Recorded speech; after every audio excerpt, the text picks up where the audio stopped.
Incentive.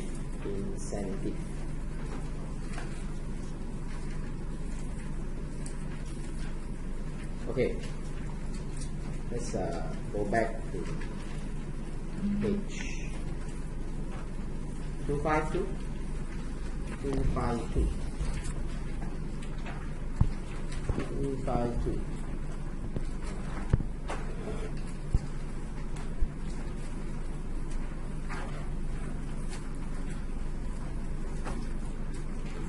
Betul 252. Now you see class, under Promotion of Investment Act, we have two incentives. One is pioneer status. Okay, now pioneer status, the mechanism we explained already. We take the statutory income, then you multiply with the exemption rate. Either usual is 70%. Okay, now, but there are some cases the rate will be higher. Now later I'll come to that. Okay, so if you have 70% exemption, then the balance 30, what must you do? Deem total income. You must tax it. Okay, and then from the 70%, you must remember, we will have to work out how much we credit to tax exempt income account. Now that's where you have to do adjustment. You minus off with your current year non-pioneer loss, and then the pioneer loss. Then the balance you credit. Okay. Now that's why we say in the past, because last time we don't have single tier dividend, so this exempt income credit is very important. You don't have the credit, you cannot pay exempt dividend. Alright. Then it will only be an exemption to reduce tax for the company, but you don't reduce tax for the shareholder. That's those days, those days. Okay. Now we're gonna see the second system now. Now if you start a business that initial stage you don't make profit. Okay. Now usually these are businesses like what? Very capital intensive. You spend a lot of money, right? Very capital intensive. Okay. So when they are very capital intensive, you have so much CA, for example, and some more it takes time for your sales to come in. You see the asset turnover will take time, okay? So slowly then they will pick up. Now then in that case, pioneer status is not attractive.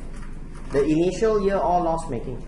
Alright, and you imagine those days, as I say, those days, under the old system, if initial stage you make loss, your pioneer loss will then be carried forward to reduce the credit to tax exempt income account. So when you do that, it's not attractive already. So that's why we have a second choice for that. Now this will be the second choice called Investment Tax Allowance. Okay, before we start, clarify first. Now investment tax allowance looks like capital allowance to us, okay? Because it's based on the capital expenditure you spend, and then you claim an amount. Alright, you claim an amount. But please understand, this is not to replace your capital expenditure. This is an extra allowance. If it's to replace the CA, then where the incentive? Understand? So it's an extra allowance. Okay. Now, how does the allowance works? Now, it's quite simple. See, under this investment tax allowance system, okay, we go through some detail, then I explain to you. Now, you will get 60% of the qualifying capital expenditure incurred. Okay, you get 60% of the qualifying capital expenditure incurred for your promoted activity or your promoted product. Okay, now, so this 60% that you claim, okay, we call this as the ITA claim.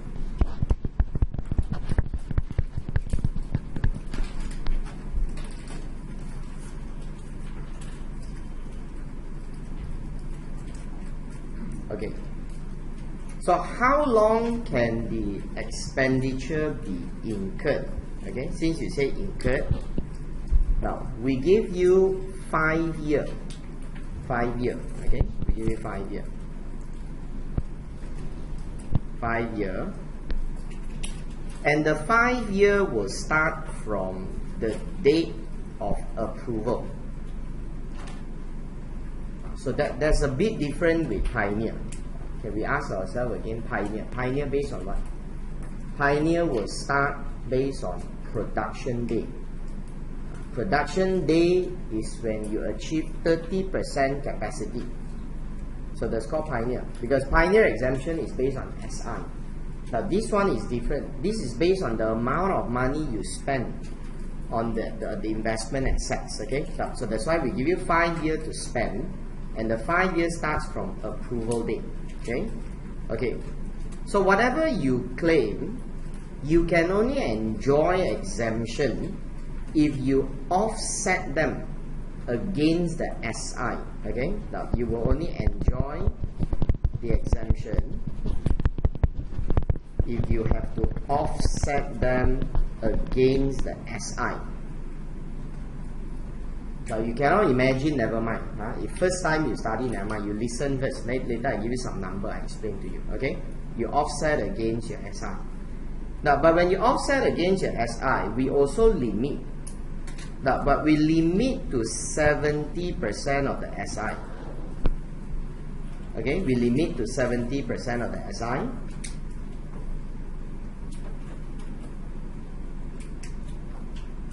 So whatever balance that you cannot absorb, you can carry forward.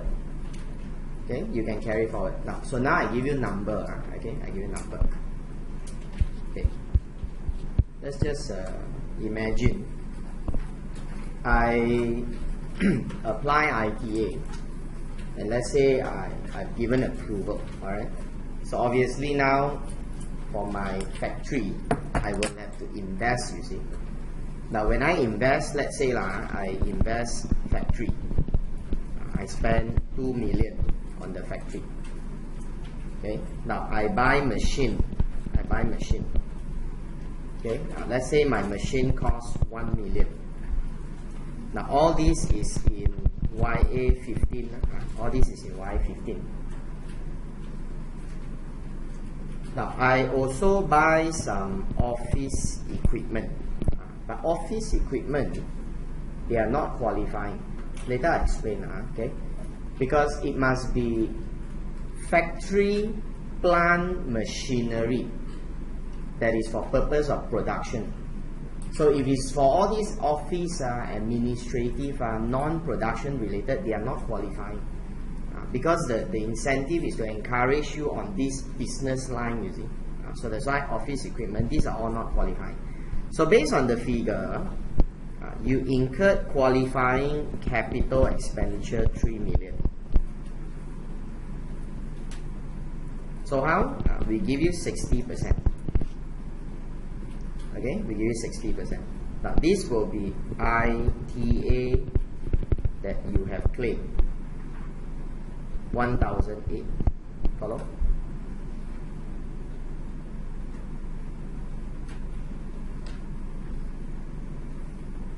So far understand? Okay. Now, how long can you spend money on all this? 5 years? If I say the approval date is 1st of January 15, then it's 15, 16, 17, 18, and then 19. That means until 31st December 2019. Then you have 5 years. So if let's say in 2016 you buy more machine, then you claim. Okay. That's why you have to maximize your investment. That's why it's called investment tax allowance. You must invest one. Okay. So the more you invest, the better. All right. Now, so just based on this alone, 1,008. Okay. So now when you do your tax com, all right, when you do your tax com for Y15, okay, let's say this is your business adjusted income.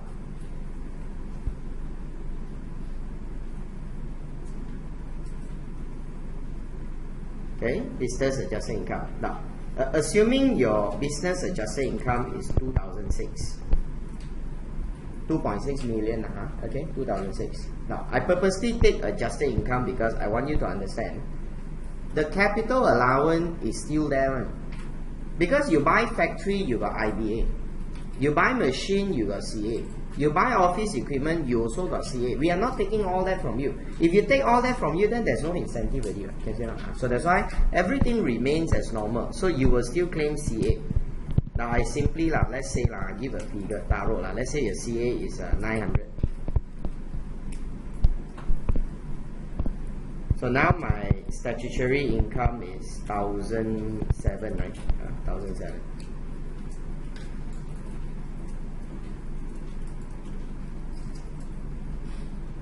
Okay, now you don't mind push up, so class, you see. So with 1,007, how do I get exemption? Because my tax is based on the income, so my income is 1,007. Now the exemption works in this way. If it's a pioneer status, we straight away take this time 70%. Now this is investment tax allowance. Investment tax allowance will based on how much allowance you have, then you absorb them. Okay. So the allowance come from here, class. Now you see this 1,008. You bring it down. You absorb. Now you probably say, then can I take 1,008 and terus minus? Cannot, because the law restrict maximum 70% 1 year. So if 1,007 70%, you only get 1,170. So what is the effect after I minus 1,170? Your income has dropped, right? Your income has dropped. Now when your income drop, you pay less tax. Now isn't that an incentive? See, it's an extra amount for you, no? Because this 3,000 that you spend, you already have CA, and now we are giving an extra 60% to reduce your income. So you already enjoy saving in tax already. You know? Now, so now you see I only minus 1,170. So the balance will go on as usual like your normal tax comedy. Now, so after you reduce this, your amount left with 630, and then you go all the way down to your chargeable income, you calculate the tax. Now investment tax allowance is very straightforward. Whatever you absorb, right, you terus credit to tax exempt income account. Sure have one. Whereas pioneer status is different. Pioneer someone must adjust losses. Here don't have. Okay, here don't have. So that's why when you do ITA, you must forget pioneer. Because when you do pioneer status, you will start to think about losses and then how to take the loss, go to the 70%. You're going to do all that. Now when you do ITA, please forget all that, because everything back to normal. Back to normal is what? Back to normal means if you got any current year loss, you minus. So the loss all give back to you like normal. Okay? Now, so now you see, the amount I invested in 2015 is 3 million or 3,000. And you say I can take 60%, 1,008. Then I only have 1,170 because you restrict to 70%. I can claim, I can absorb in a year. So my balance 630, how? This balance 630, you carry forward. So you say, how long can I carry forward this amount? No time limit. Okay, no time limit. So imagine if you, let's say you go and invest in a theme park, but of course theme park is not a factory. Now we are talking about manufacturing. Okay. Now imagine you invest in a theme park. You spend millions, hundreds of millions to build all that, like what Genting is doing. Imagine, okay. And you're not going to make profit immediately because of the investment. It's so much. So how? So you use ITA. So perhaps you see year 1, year 2, year 3, year 4, year 5, year 6, all keep making losses. Then you only start making profit in year number 8. Then you start absorbing in year 8. We don't have a time limit. The only thing we limit is we limit the time for you to invest. Because we want to push you to invest to maximum. So you want to do investment, you must invest within 5 years. So now you must understand. Because I must increase investment in 5 years, so it's very important for us to take into account what kind of financing method. Like you see, if I go and take higher purchase, then it's not worth it. Because higher purchase, your amount incurred will spread out. You pay installment. If you say I take Y15, higher purchase 5 years, then okay, because it's still within 5 years. But you go and take hire purchase in year number 5, then the 5th year you pay little bit, then the balance 4 years become outside the exemption period, then you wasted. So that's why in that case, hire purchase is not good. Then what is good? You go and borrow a loan. Take a loan and buy full amount cash. Then it's good. Okay. Or if you say I want to go leasing, leasing is the worst. Leasing is not a capital cost. Leasing is revenue expense. These are examples of how examiner will always ask you to evaluate which option is good for the business. Okay, so now they position the paper is like you become a consultant that advise a businessman. You always think like, if I'm a businessman, let's say I'm a rich man, okay, so I'm this Lim Kok Teh come and ask you, I want to do Genting Theme Park. How? You cannot be theoretical, I think you tell him like that, okay? So your mindset is like that. And nowadays, we position you like a big boss like that. You just tell the floor like that, you can do like that. Then he want detail, or you detail, detail, I go back, ask my staff and work out and give it to you. That's why we don't look at numbers so much, because you're a boss. Boss don't calculate number one. Number, you go back home, go and calculate, give to the Tan Sri. See, this is your mindset. You must go with the right mindset. Your mindset not right, then you cannot imagine the answer. Okay, so please grow up, okay, grow up only, don't grow old. Okay, now come back to this. So you see, the amount in 2015, all right, we carry forward, no time limit. Okay, I put one more year for you to see. Okay, one more year for you to see. Now, just for purpose of showing. Now, let's say in 2016, you invest another 500,000 for machine. So you take 60%.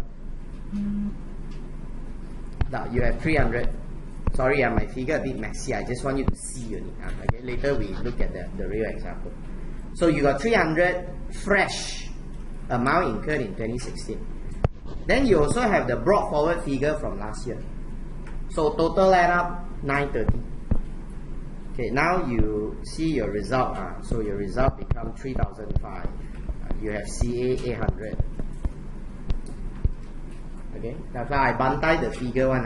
Don't start searching where the figure come from. Okay, now so SI is 27. So what can you do now? You will take this and this together and absorb them in the SI. Now you see, class, when I absorb them in the SI, okay, when I absorb them in the SI, my amount is 930. So don't go and calculate 70%. You see the student, sometimes they like that one. They auto mode. Because Pioneer that time is 70, 70, 70, 70. So come to ITA, they also don't think everything also 70, 70. No. ITA is 70 as a limit. So after that, you claim whatever you have. So you absorb whatever you have. So you see now, after 930, this is my balance. So 27 minus 930, 1770. So you go on.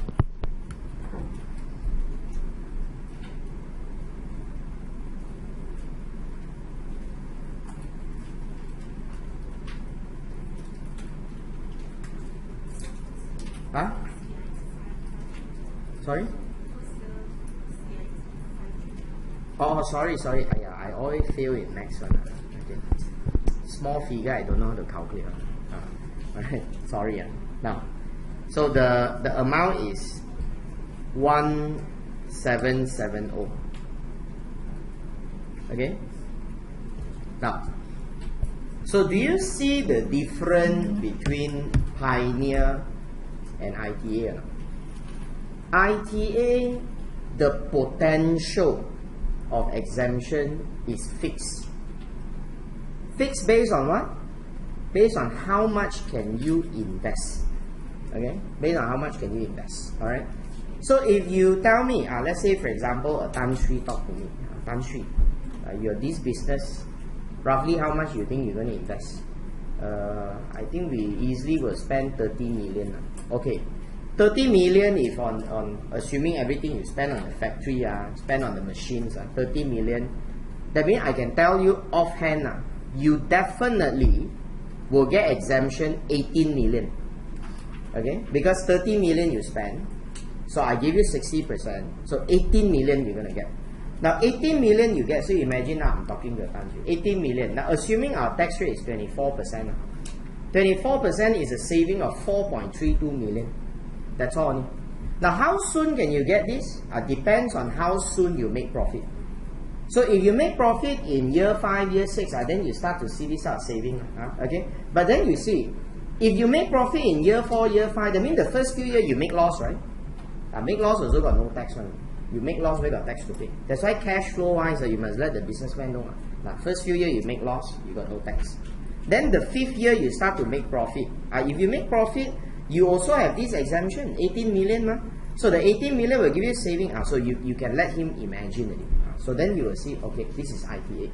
Then you must ask him, if you think your business will make profit, how soon it will be, and how much it will be.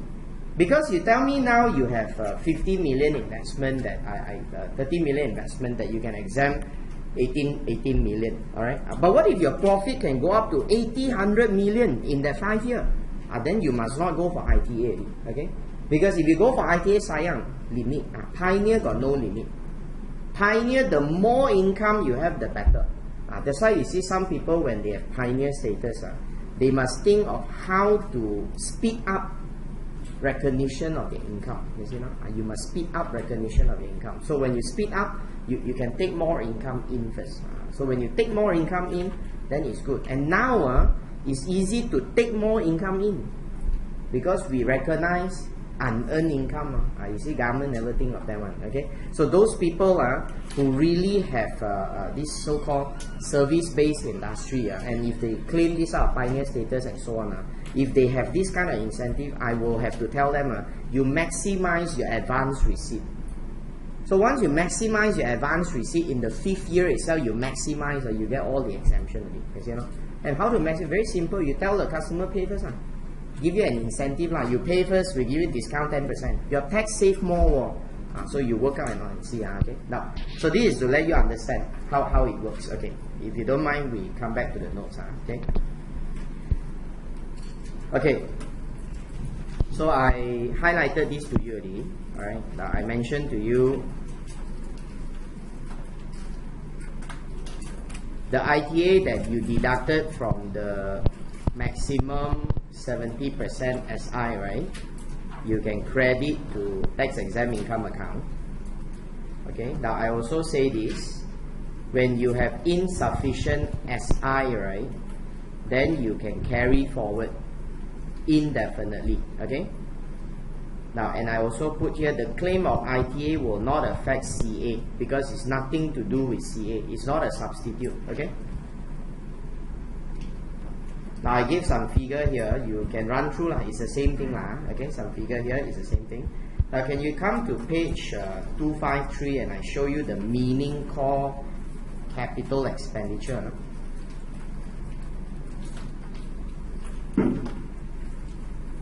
Now, the incentive is given on qualifying capital expenditure. And the capital expenditure is based on incurred. Okay, incurred. Now, to us, incurred is not defined in the PIA, but if you look at our Schedule 3, incurred is when something is available. That's called incurred. Now, that's why you see, I go and buy a machine from a supplier. So the machine arrived in my factory today. Then I unpack. I can start using it. That's called incurred already. But I haven't paid the money on, You don't look at the actual payment of money. Incurred doesn't mean paying. Incurred means when this thing is ready, available for you. That's already called incurred. Follow, okay? Now come back to this. So the capital expenditure must be incurred for manufacturing. So manufacturing is factory plant machine. Okay, factory plant machine. Now I remind you over here. Now please remember now there's this impact of GST. So the impact of GST is the part that if you are supposed to register, but you fail to register, or you are entitled to the input tax, okay, then you cannot add this to the cost. Okay, you cannot add this to the cost. We said that before, so that's the impact of GST. Okay, now this ITA got clawback. Okay, clawback. Because if you don't have a clawback, then these people will all buy all the machine, then claim all the exemption, the ITA, then straight away sell back. You still enjoy. You imagine I buy 1 million, I can claim 600,000. The next year only immediately I sell back, okay? Or I do it before the year end. I do 31st December I buy, 1st January I sell. Well, then I sell muda.com. I don't need to give 60% discount, right? I give 20% discount, people sapu already. Wow, so if everyone do like that, then you're cheating. So that's why the government also not stupid. The government put that if any of these capital expenditure they incur, you dispose them within 2 years. We claw back. So this 2 year is for ITA. Later RA we see another rule. So don't confuse. Okay. This is the same as capital allowance. Capital allowance also 2 years. Okay. CA is 2 years. ITA also 2 years. Okay. Now, so that is how we look at ITA. Okay. Now, so class, you see, ITA got 2 parts, right? Claim and then absorb. Claim is QCE times percentage.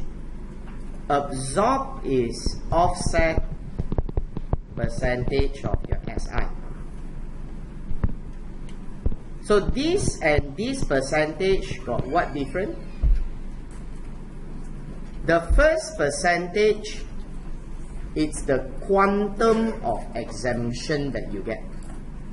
Okay, the quantum of exemption. So if government asks you, I let you choose one of the percentage, you set yourself. Which one you want to set? Do you want to set the top or the bottom? I will set the top. The bottom is only the timing of exemption only. Correct. I restrict to 70%. Now you just imagine this example just now. If this percentage I change to 100%, then the difference is what? You can minus full. You can minus 1,007.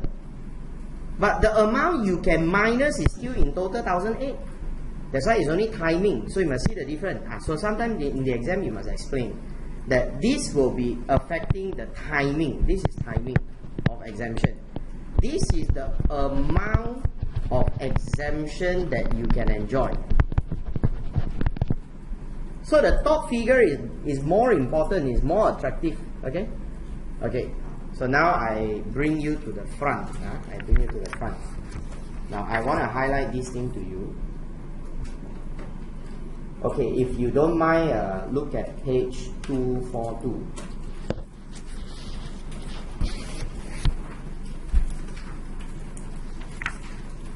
Okay, 242. You seeing, right? 242. So I don't turn the board lah. So you exercise the ear a bit, if not you lose attention. Okay. Now 242. Okay, you see the top box, 3.1 there, top box. Now I put there pioneer status. You can see, pioneer status. Now the normal rate for pioneer is 70. But there are cases that we give you a higher rate.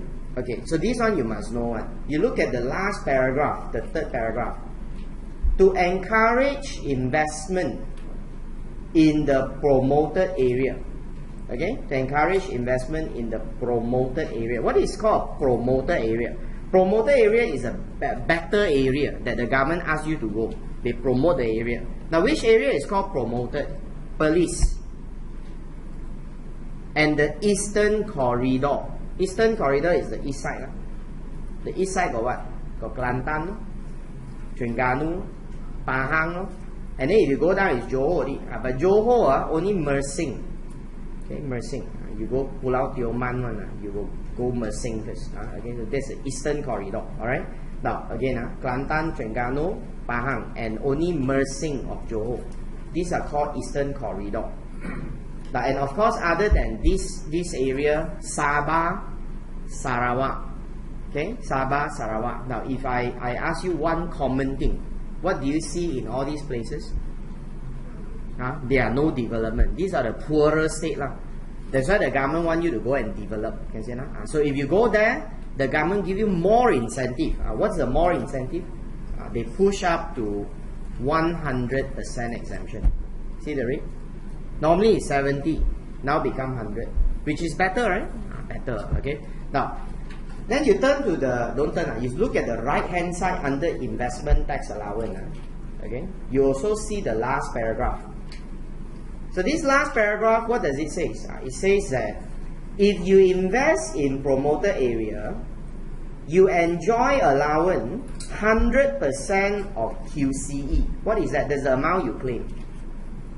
And you can also utilize to offset 100% of the SI. Wow, that's very beautiful. It's 100, 100. So that's why you see, if every time you look at this so-called promoted area, very easy to remember. Everything turned to 100. Pioneer also 100, IT also 100. Okay, now, so this is the main thing. Okay, now we look at the table at the bottom. Table at the bottom.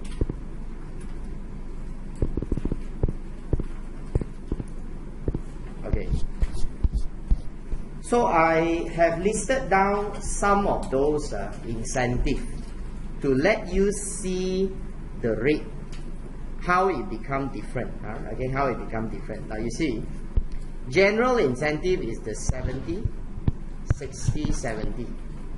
That one you understand it, right? Okay. You can go to promoted area, which is 100, 100, 100, which just now I said it. Now, you can also apply to relocate. Okay, apply to relocate. Page 242, the one at the bottom. Okay, apply to relocate. What do you mean by apply to relocate? Now, let's say now my factory is in Selangor. I finish my pioneer status. So I want to enjoy one more round of incentive. So I go and apply from the government to move all my factory from Selangor, go all the way up to Kelantan. You know? Then can or not? Can. That's called relocate. But of course, you know the cost is very heavy. Okay. Now, but to do relocation, they will give you another round of incentive. Okay. Now you can even qualify for more lists of promoted activity and product. That means you have more eligible exemption to apply. Okay. Okay. Again, it's 100, 100, 100. Now that is to let you have an idea. Okay. Now you see. Now I just want to highlight to you. Now there are some different sectors, right, that the government wants you to apply the incentive. Okay. So this incentive is different in terms of the rate. Now you see, for example, if you apply to be a high technology company status. Okay. So high technology company is those that your activities are all involving emerging technology. Okay, now I'm not discussing because you need them, but I just want you to see how different the rate can be. Now I give you 100% SI, but you see the ITA, it will still be 60% qualifying capital, but the offset is 100. So if you say obviously high technology company sure got a lot of investment in capital asset one, right? Probably they will not make profit very fast. Then probably they will apply ITA. But when they apply ITA, they only enjoy what? They only enjoy faster absorption. Because the 60% doesn't change the exemption amount. But the 100% change the speed to claim, to absorb. So the claim is the same, but absorption is faster. Okay? Now, but you see some back to 100, 100, 100. See? So that's why the rate is different for different kind of incentive. I just want to let you know. I just want to let you know. Alright, so if you go through the rest, you can see that there are rates. Some are for 5 year, some are for 10 year. For example, you see like this world class standard exemption for pioneer status is 10 year. But for ITA it's 5 year. But you don't need to remember all these ones. Okay, that's why I'm not going through with you also. I'm not going through with you. I just want you to see that there are differences. So those that you need to know, I will specifically highlight for you. Okay. Okay. So we finish with this. Yes. Yes. No. They will not let you know the percentage, but normally they will, if it's normal rate, they won't say anything lah. That means by default lah. For example, I just say the XYZ apply for Pioneer, then I don't have to tell you 70 lah. Because you must know it's 70, okay? But if I purposely say the factory is set up in Perlis, that one you must know. That's why I say the promoter area, I purposely tell you. That one you must know, okay? But they will not suddenly ask you and say they invest in a strategic project. Then you say, I don't remember this strategic project. You say, you don't remember. So they won't tell you, okay? But if she wants to tell you, it's out of her goodwill. It's out of her goodwill, okay? But I think so far in the past year, it has never been like that. So you don't have to be too worried. The problem with students is you worry too many things you don't need to worry. Okay, you don't worry so much. You happy, enjoy your life, study a bit, get some concept, go in, and you just think I'm already a boss. Then you do the paper like a boss. You pass already. Okay, simply don't worry so much. Okay, because a boss will be like what? Go to the talk to the client. I think it's around 70 or 100 lah. Okay, I'll check with my staff. I'll let you know. You do like that. Okay. So that's why in the exam answer, how you write? Now exam answer. Now I tell you how you write.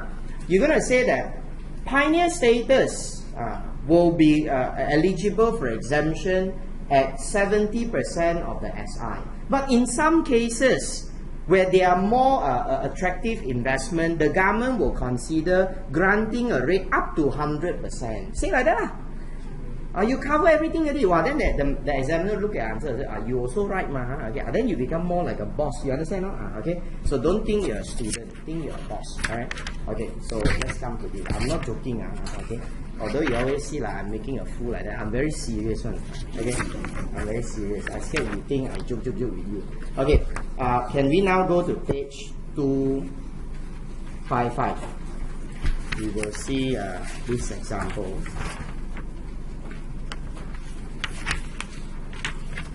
Illustration 2. And next Monday we have a day class again because it's a holiday. I'm sorry. Okay. And I also want to let you know there's a surprise because I will do on Monday RPGT. Okay, Monday I will do RPGT. Alright. So RPGT, the first part it's the same with F6. And then go on all the way. Then we add the P6. So the first part I asked my F6 student to join also. The video I sent, the one is withholding tax. Today I share is the F6 topic, withholding tax. See, never check my video. You saw GST. GST I sent, don't know how many months back. Correct? Terrible. You all don't read what I sent. I feel very sakiyaki. I don't want to see you all here. Alright, now come back to this. Okay, page 255. You all treat me like that. It's like the girlfriend tell the boyfriend, you know hard, you know hard, alright, you know hard. Very sad. Okay, A. Now what they want you to do is compute the company's exempt income and the tax payable for each year of assessment. Now the tax rate of 24. This one forgot to update. Tax rate of 24 should apply throughout. Okay. B. They ask you to evaluate whether ITA will be more beneficial than Pioneer status. Now show the relevant calculations to support your answer. Okay. Now Pita is a manufacturer of promoted product. They've been granted approvals for status for Pioneer. Okay. And production day is 1st January 2010. So I don't need to adjust basis period. Agree or not? Okay. If not, then I must adjust. Okay. For all the 5 year, I'm telling you the investment. Cost of land, construct factory, heavy plant machine. Now I already given you the CA, so you don't need to calculate. Okay. Now if examiner want to make it more tedious, they will ask you to calculate the CA. But so far with Miss Yong, I don't see that very often. Okay, most of the time she give you, because she don't want to waste time with all these calculations. I see she is more concerned with the way you talk rather than the way you calculate. Okay, now come to this, the adjusted income and the loss for all the 5 years. Okay, PITA will remain profitable in the future, and they are not a small company. Okay, now this one very easy one. Why? You only have one business. There's no other income, and the business is Pioneer. So how do you deal with the tax con? Okay, I've given you the space in page 257. Now we don't put the number first, we imagine first. You will take adjusted, then you minus the CA, exactly. Then you get SI. So what do you do after SI? You got Pioneer status. What do you do? 70%. Then the balance 30. 30 must do what? Yeah, dim total, right? Dim total. But usually you dim total is because you got other things, man. You see all the example we do, got other income, got other business, got investment. Here, Tara, just one business only. That means the dim total is total already. So immediately you can calculate the tax. It's so simple. That's why if you only have one business, it's very straightforward. Now we throw the number in.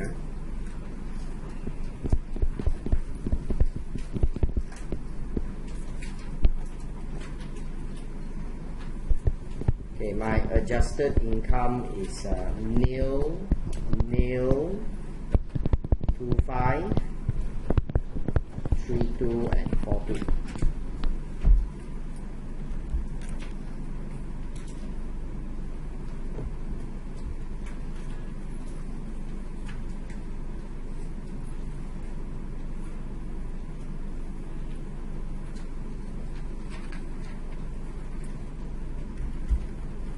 Right, minus all the CA.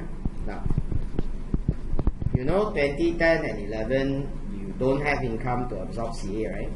So you're going to carry forward. So 600, then 1002. So 600, 1002, 660. So 2460. Okay, then 900. Then 500.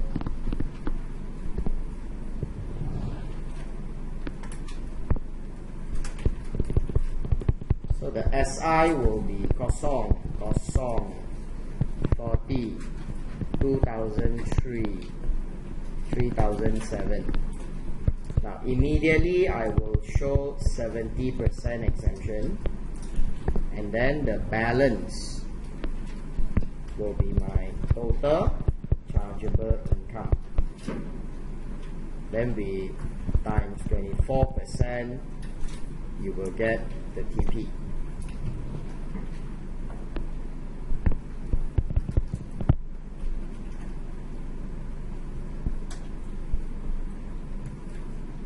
Okay. In usual cases, if they want you to compare Pioneer and ITA, the figure will be more straightforward.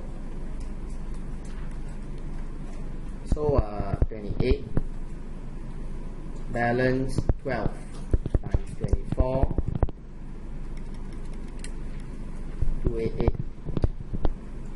2003, 161, 690 times 24. 165.6. Then 3007.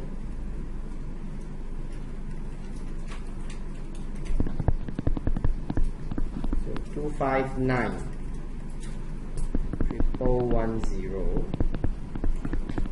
times 24, 266.4. Now class, I just add up the tax, because later I need this to comment, so I just add up the tax. So the total amount is 434.88.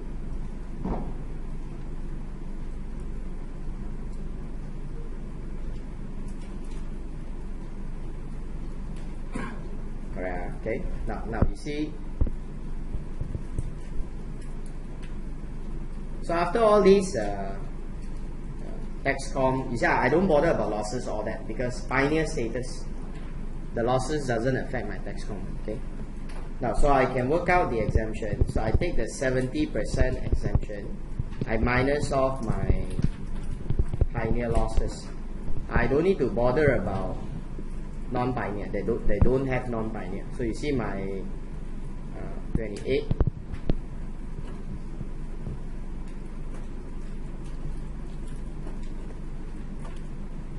$161 and $259. You calculate the losses and minus out, and then show me how much credit you have. I just want you to do so you know what's happening. Okay. Sorry? Total wrong. Which total wrong?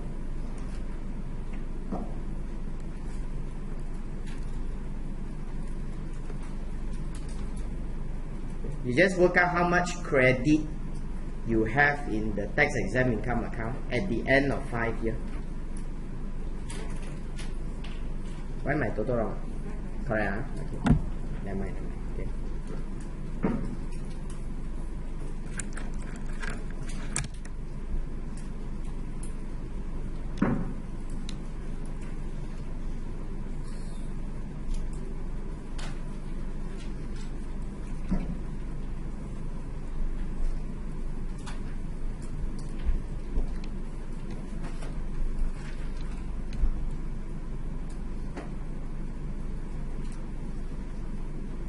Okay? Okay, huh? See some of you like lost like that. It's a thing? Okay. Okay? Now, so the loss in the first year is 1,000. Okay? Second year is 500. That means total the loss is 1,500. Can see or not? Can I? Okay. So the loss will use to reduce the 70%. So after that, no more, dear. Okay? Now I write at the bottom to let you see. Okay? That means my pioneer loss carry forward is 1,472. Correct? Okay. So 1,472 will affect the 4th year. So the credit you have, credit to TEI account is kosong. But the second year, you have some credit, so 138. Now the 5th year, no problem because you don't have losses already. So imagine this credit 138 is what you brought forward. So the amount of credit you have at the end of the 5th year is 2728. 对吗? Is it wrong? I see some very doubtful face.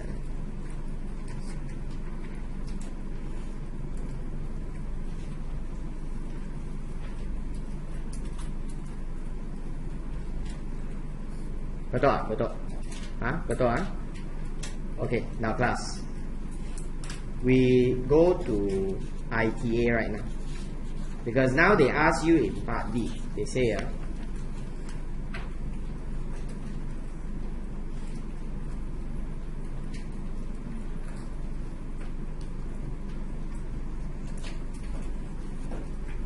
okay, okay.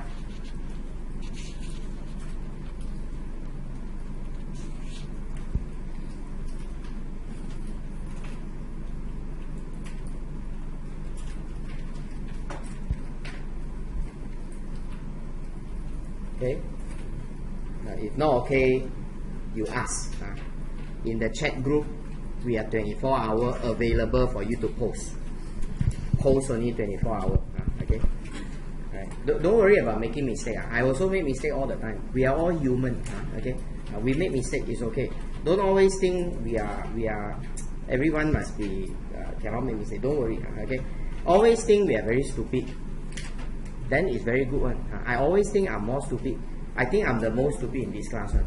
Okay, so always think like that. You become very happy. Okay, now how much is my QCE? Okay, class. I just add up straight the figure for you. So I don't need to waste my space. So you listen. You can put a tick in the notes there. Put a tick, then you know which one. Now there are three figures there. The land is not qualifying. Land never qualify. In everything in tax, the land never qualify. Okay. Now the factory, yes. The plant and machinery, yes, because these are all for production. So in case if I add office equipment, then you know that one cannot. The examiner will usually do like that to test you. Okay. Now, so my qualifying capital expenditure is all for production.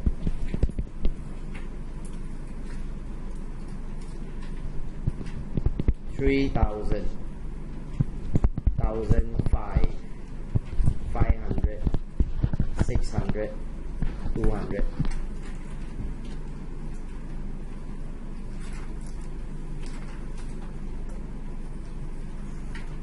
Okay, so that's called QCE. Vehicles are not qualifying one because the vehicles are not for production. Unless you tell me these are specifically used in the vicinity of the factory that you don't take out one, then different story. If you don't qualify with that note, then cannot. Generally, you just tell me vehicle all cannot because they are not for production. Okay, okay. So we take 60%.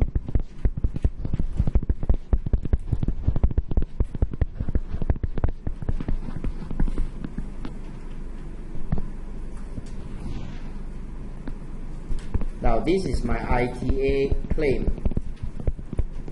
Okay, so I take my ITA brought forward, then the amount we absorb.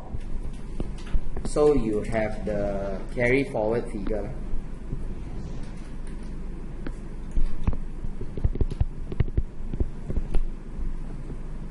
Now this allows you to keep track how much ITA you still have. So I just work out the claim first. 1,005, 900, 300, 360, 120.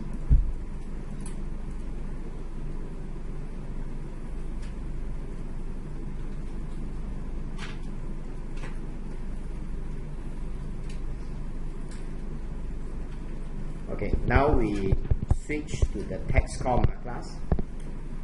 Switch to the tax com.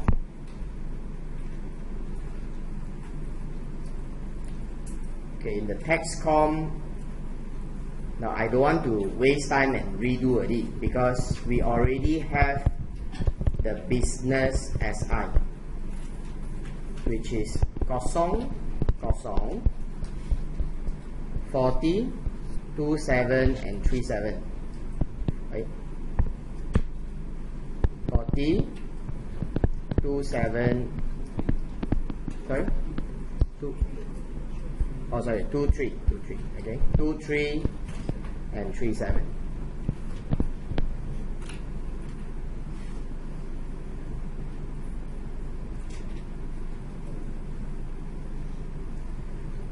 Now I show you just now what to do, right? Okay, you try, you take a pencil, you light, you write. Later, after I do the answer, if wrong, you just take a pen right on top. You just try. Wrong also, again, wrong, no one. Your book will not tell me one, don't worry. Okay, you just try. Because if you get correct, then your confidence go up. You wrong, you learn something new. Try. Okay. I give you a hint. ITA absorb. Okay, go on.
Okay, by now you should have progressed with some number. See, I purposely want you to try because I want to see whether you remember what I say or not. ITA, it goes back to normal. So when we say goes back to normal, then the losses all will treat like normal already. There's no more such thing called pioneer, you are ITA now. So I cannot absorb anything in the first year. So if nothing absorbed, 1008 carry forward. I also cannot absorb anything in the second year. So 2007 carry forward. Okay, I will absorb 28, maximum 70%. So absorb 28. So the amount left with 2972. 2972. So 2007, now I can still absorb 1610. So 360 plus 2972 minus 1610. I balance 1722. So 1722 is 1842. Now I absorb everything at it. 1842.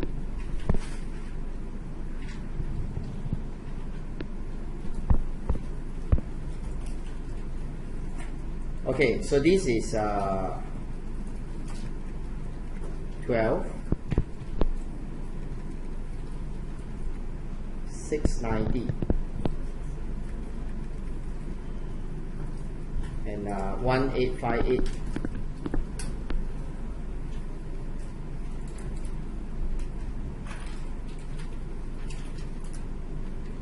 And what is this figure? I hope you don't call this total income / chargeable and times 24. Okay, because you still have to adjust the loss. Okay, you still have to adjust the loss. Now, I push up. I believe the top figure you done already. I push up. Because there's only one business so far. Okay. So this is where you minus your unabsorbed business loss brought forward.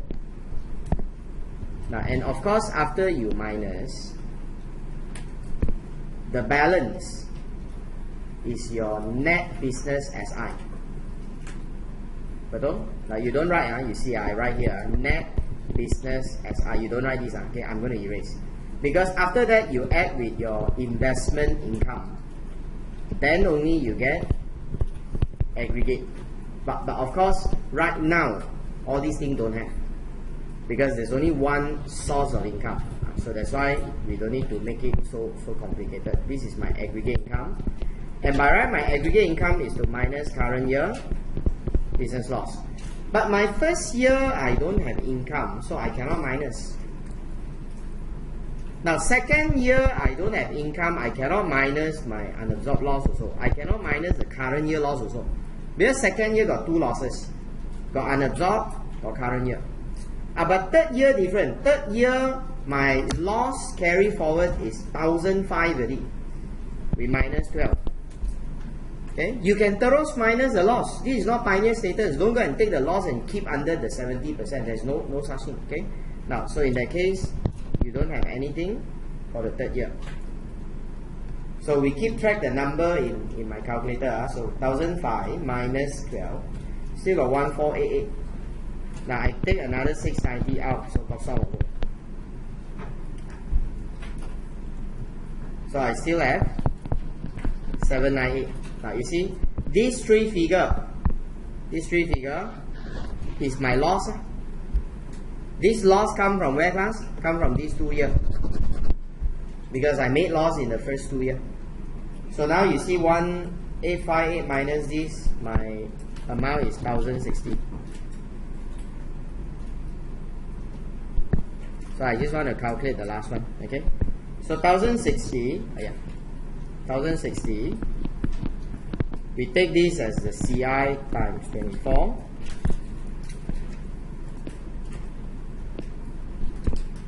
So your how much is your TP? 2544. Now you see, if I use investment tax allowance, I only pay tax in the 5th year. And the tax I'm paying is 2544. Now you see, even though I told you realistically, the tax exempt income account is useless one, but they are still in the exam stubborn, they still want to see this, okay? So we follow what they want, okay? So how much credit will you get in tax exempt income account? Now whatever you absorb goes straight to the credit, am I right? So I don't want to show all the movement, because you understand it, then you know what to do with it. So that means in total, at the end of the 5 year, your tax exempt income account credit must be all the 3 figure add up, 28. So it's 3,480. Betul?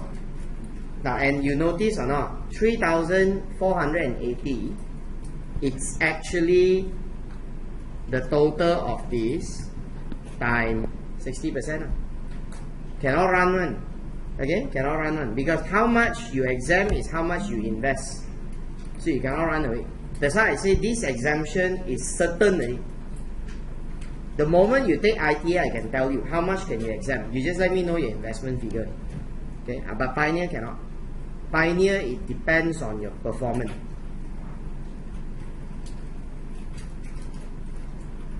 Okay, so now I finish off with the last part, class.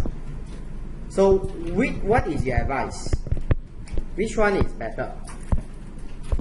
Okay, if examiner ever asks you to do a parallel analysis, parallel is what? Salary. Parallel, that means compare side by side. So a parallel analysis means you just have to show me the amount for Pioneer and the amount for ITA and put side by side, and then explain to me what are the differences. Now anything got different one, you explain. Okay, example, the tax liability.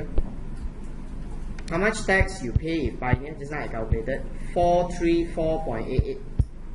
434.88. This one 254.4. Now the other one that will be a different is your tax exempt income account credit. Now tax exempt income account credit just now is 2728. 2728. This one is 3480. Now another thing that might be different, but of course in this example don't have, is the brought forward. Any unabsorbed brought forward. If you have, you put in also. Now, but this case don't have. This one don't have. Because all utilized. I think this one is a no-brainer conclusion, right? Which is better? So obvious. Which one? Which one? Pioneer. Pioneer better. Correct not? Correct. Pioneer is better, right? Say no lah. Ayo, okay, Pioneer better. Okay. What is in your mind? I really don't understand your. Okay. Sometimes we ask easy questions because we want you to talk. We ask difficult, you also don't know. You cannot talk. So I ask the easy one. So I hope you talk. Then you be in a hard, easy one. I don't want to answer. Difficult one, I don't know how to answer. So you forever tiam sit there. And you know your tiam very bad one, you know. Because when you don't join me, you don't feel excitement. So you never follow and learn. That's why you must join me. Okay, so I say stupid thing, you make fun. Okay, now, so ITA is better.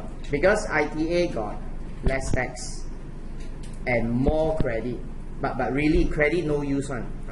In the exam, don't say don't say no use. Okay, because they want this. Say more credit. So more credit means what? Can pay more exempt dividend. So tax liability is lower. That's why it's better. Okay. Okay. So I finish off these two incentives with you already. Now can I go on with the third one? Now this is the third most main incentive system that we learn. Pioneer, ITA. Now this one is called RA. RA. Okay. RA mechanism is quite similar to ITA. Okay, mechanism is quite similar to ITA.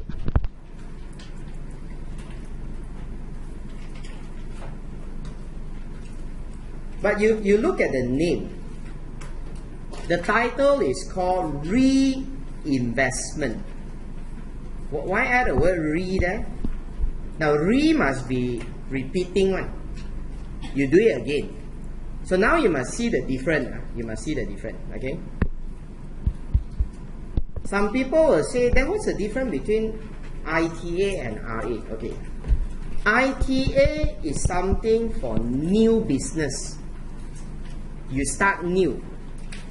Now I'm going to go Kedah and build a new factory to produce some semiconductor. Then I go and apply ITA. New. Okay? New. So how do you apply ITA? Now, provided, okay, of course, in our study, we always talk about, if let's say I'm making a promoted product or I'm doing a promoted activity, then I can apply it. Okay, so I must be a promoted product or is a promoted activity. You have to check the list whether you are making a product which is listed inside or not. You say listed inside, then you can apply it. So this is for new investment. Now that's why this type of thing is good when you have a plan to start a business. Then you start to consider nicely. Okay, can I go and apply incentive? How to go about it? Okay. Now RA is different. RA is for those that is already having an ongoing business. So if you say I'm new, can I go RA? Cannot. You must be ongoing. In fact, later you see, you must continue business for at least 36 months. Then only you can apply. Okay. Now you must have minimum 36 months of operation. Then you can go for RA. So if someone asks you, what's the difference? Got different. One is your business is new. The other one is you're already ongoing. You're doing the business for some time already. And you can only go for RA because this is a qualifying project. So the scope is very restricted. The scope is very restricted. Now I let you know one word first because later we're going to see. So what is qualifying project? Qualifying project can be expansion. Expansion. You want to expand your business. Then you go for RA. That's called qualifying project. So now you see, imagine my business started off with ITA. Okay, I started with ITA. Okay. Now when I start with ITA, let's say year 1 until year 5, I buy machine. Okay. Now I spend 2 million, I buy machine. I claim, correct? No? Now then maybe year 3, I spend 1 million. You claim. Now year 5, I spend another 4 million. You claim also. Because whatever you spend in that 5 years, you just claim. Okay. Now imagine if year 6, I want to buy more machine. I want to pay another 5 million. I cannot claim ITA because ITA finished already. So now you will say, okay, never mind. Can I apply RA or not? So we go for RA. So if you go for RA, then you say, why do you need machine? I need more machine because I need to produce more. Producing more is expansion. Then we can tell the government this is an expansion project. So it's a qualifying project. Then I will take the 5 million and I will switch and claim RA.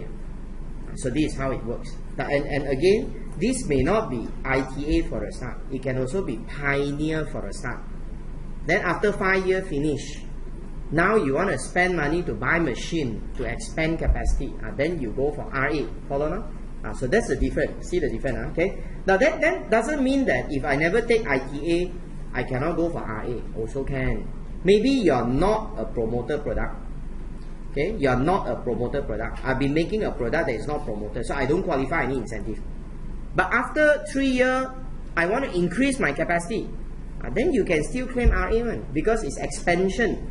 So as long as expansion, you can claim, but of course there's a few other conditions, like whether this is a manufacturing business or not. Then they define what is manufacturing. Follow? Now, so get an idea here. Okay, now we see some detail here. Okay. Page 258. 258. Now, RA is very generous. Okay, very generous. Look at my note now. RA, it's an incentive under Income Tax Act rather than Pioneer State, rather than Promotion or Investment. It's a different act. Okay. Now we sometimes call this a second round incentive, which I told you just now. Why call second round incentive? Okay. We give you RA for 15 consecutive YA.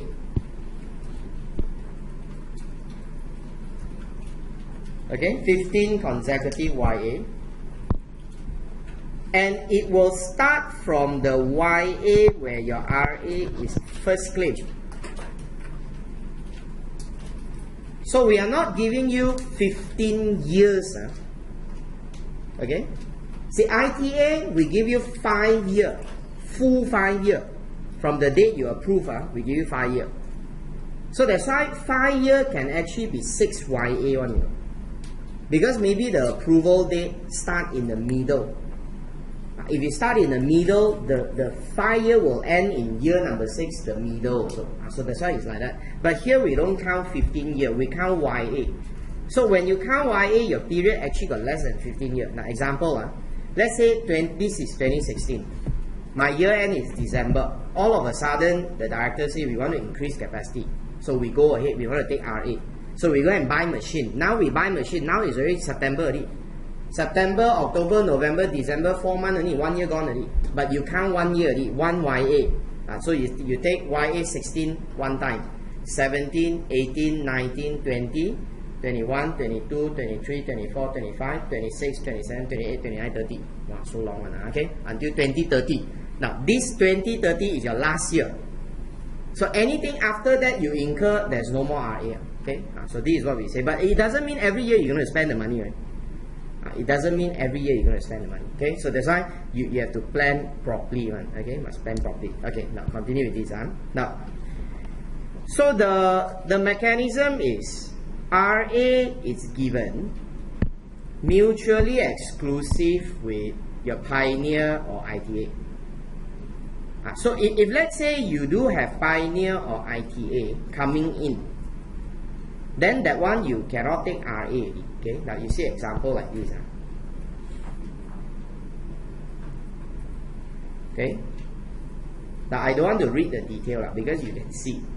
Now assuming your RA started in YA07, you will have RA for 15 years until 2021. Okay, so these are the years you can have RA. Now let's say in between you have a business that you apply Pioneer status or you apply ITA. Okay, now the Pioneer status might start in between one, because you know Pioneer status must determine Pioneer period.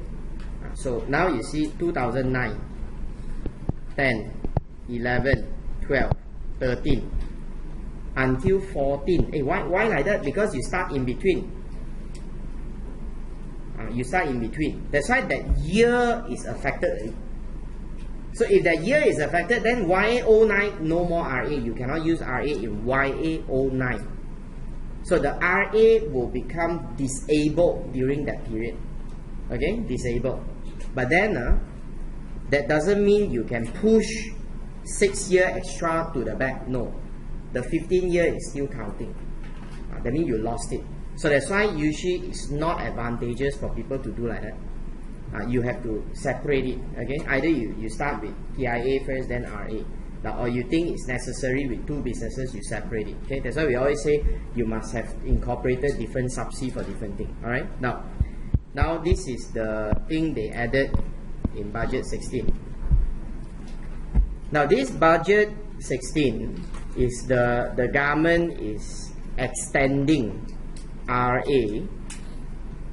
for 3YA for those who just ended. Okay, because RA got 15 year ma. So those who end in 2015, finish already, they give you another 3 years. Alright? Now, so those who end in 2015, right? They can continue to claim RA for 16, 17, 18. But you must understand, we are not extending 3 years by just saying everything is +3 +3. No.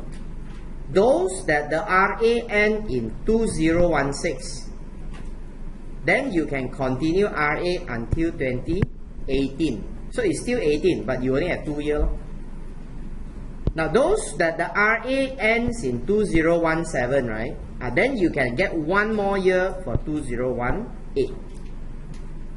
So that's why those who really end in 2015 must take this advantage. Because you can claim up to 2018. You still got time to plan. Then you really want to increase capacity, you do it now. But now business so bad. Who want to increase capacity? Capacity already cannot finish. Someone will increase, man. Where got people want to do? Okay. Now, but anyway, it's something to hopefully that promote the growth in the business. Okay. Now we come to mechanism now. Okay. Because it's similar with ITA, so it's quite easy to understand, right? We give you 60% of the qualifying expenditure. So QCE times 60 will equals to the RA that you claim. After claim, how to enjoy exemption? You must absorb RA, maximum 70% of the SI.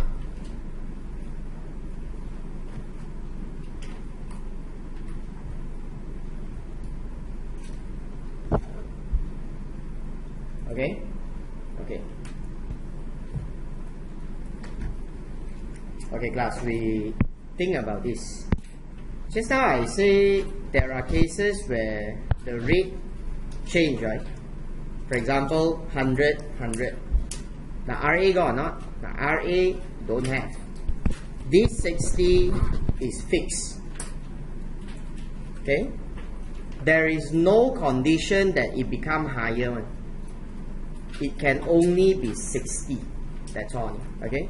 But the 70 here can be different. This 70 can be different. Now this one can be 100. Okay? This one can be 100.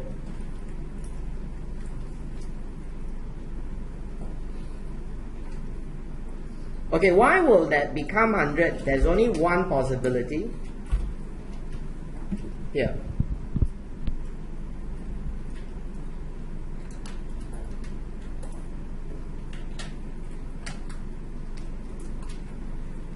Now it becomes 100% when you can achieve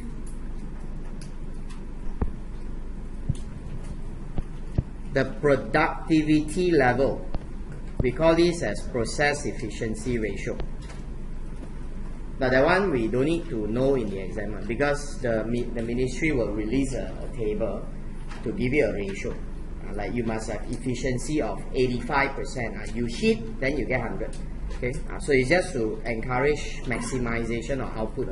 Okay, now so that's the only reason you can go up to 100. Now again, class, does it increase my exemption? No, it only increase what? The speed of exemption. Okay, that's why it doesn't really matter. Okay, now and again, I just want to let you know because your past year might have some old answer. Okay, now. Last time we give 100% in two cases. One is when you achieve the productivity ratio. The other one is if you invest in promoted area. Now, but that one no more, deleted. So in case if you see that, tell yourself it's old. Okay, it's old. Alright. Now, continue with this. Okay. So 60 offset maximum 70% of the SI. But now this SI very complicated. See, the government they want to make our life very difficult to claim RA.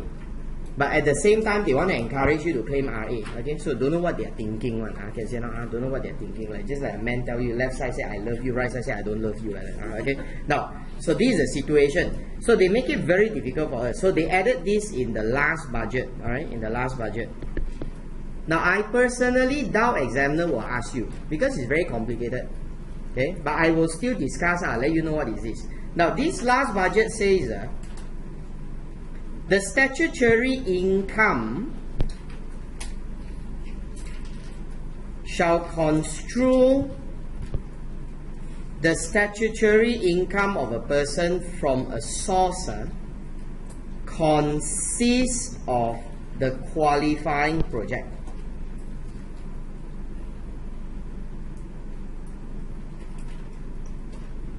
Okay.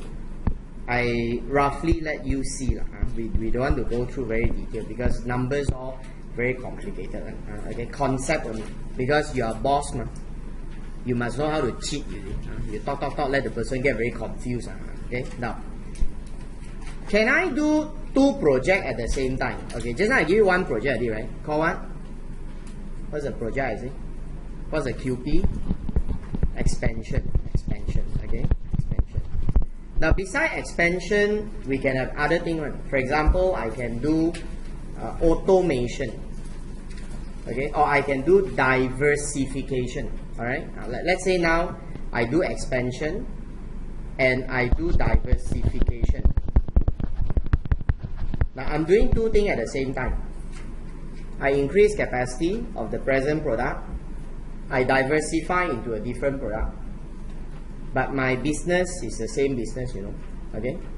So now, this amount of qualifying capital expenditure I claim here, the QC I claim here. See, in the past, we don't care all that. We just add up everything together. We minus from the SI. That's all, okay?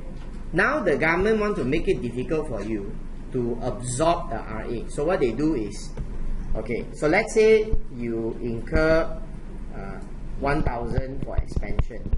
Okay, so you got 600. Now you incur 3,000 for diversification, then you got 1,008. Now later on, you see your SI is, for example, I put here 4,000.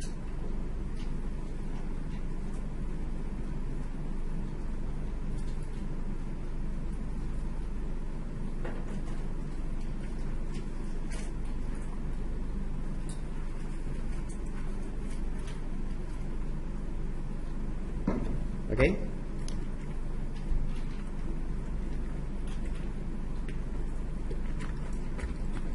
Last time, before this law, we take everything, we absorb. Because there's only one business. That means the total amount is 2,004. Don't write. Last time, you write, then you take the last time. Okay. Now, then you come here. You absorb RA 2004. Then finish the story. Now they say cannot. Now they want you to take the SI as a working. You have to take this figure to split SI that relate to expansion, SI that relate to diversification. You split them. Oh, how to split all? This is the difficult part. How do you split? So that's why then you see in the tax conference, the Inland Revenue suggested you can follow production costs as a basis. You take the cost, cost incurred for expansion related business, diversification business. So all these can argue on, because there's no basis in the law. So that's why now they created a lot of doubts in the law, so that they are giving themselves more weapon. So next time come to you and chuchuk you, alright? Like I submit my tax return for last year, I got a refund, My refund, is only, don't know, 3 ringgit plus. Actually, I wanted to increase my income. Don't want to claim one. I want to donate to the government. But never mind, few ringgit. I just put that. I thought they don't care. The refund 3 ringgit plus. Also today they sent me a letter. and say we will tangguhkan your pembayaran balik until they further check the thing. If you want to speed up the refund, then go to the juru audit. This few ringgit also they want to tangguhkan. You see how stupid is the government? You see how? The reason is because if you got late refund, I don't know you know or not, late refund got interest one. Late refund got interest. But if the government issue this letter out and say that they have to check, then they don't need to compensate you. So that was the purpose. That's why, but a few ringgit only. I see how pitiful my government is. Okay. If I know, I would have given them. Okay, take few ringgit. All right. Now, so this amount here, I chincai give a figure. So let's say from the 4,000, we work out that 3,000 is the portion that relates to expansion. 1,000 is the portion that relates to diversification. So again, class, in the event if the examiner will ask you, I strongly think she will have to give you the percentage to apportion. If not, then how are you going to apportion? Alright, if not, you cannot. So that's why the easier way is they give you a percentage. Okay. Now, but if the question is pure theory, then how? Then you like a boss. That means you tell the fellow, actually it's like that one, we will split the figure, and the figure we have a basis, we will take a fair basis. Let's say it's 50-50. Bosses talk like that, you understand? You talk like that also. So you just need to convey the idea only. Okay. So now I say, let's say it's 3,000, 1,000. So this 600 can offset maximum 70%. So maximum is 2,001. So you take everything. But this side, right, maximum is 700. So you take 700. That means in the tax com, how much RA can you absorb? 1,003. See how they successfully block the RA that you can absorb. Because if not like that, you should take how much just now? 2,008. Just now it's 2008. One shot you take everything. Sorry, 2004 the total. Sorry, 2004. But now cannot, because now they want you to break it. So that was the purpose. Okay, that was the purpose. So come back to my notes again, page 258.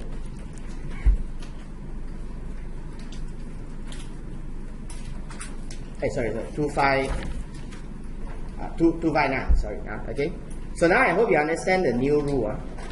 What they mean by SI, construe the SI of a source of the qualifying project. That's what it means. Okay? Okay. Then you go down. Whatever I claim RA, if I dispose of the asset out, now if you dispose of the asset, the RA will claw back. We won't give it to you. But RA, the clawback very long one. Just now ITA how long? 2 years. Very good. Okay. Now this RA you see 5 years. See the difference? You can take note lah. If you want, you can write there RA is 5 years and then put at the side there ITA is 2 years. Okay. 5 years. Okay. How do you claw back? How do you claw back? Later we see how to claw back when I come to this page. So I write down for you first so that easier next time you read, you can see where to. 266. Okay, you just write the page number first. Alright.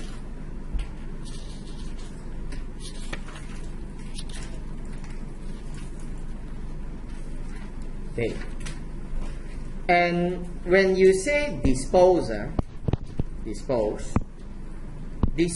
now they also change the definition, because last time dispose is when you sell the asset, okay, or you transfer, or you cease to use the asset, you permanently don't use.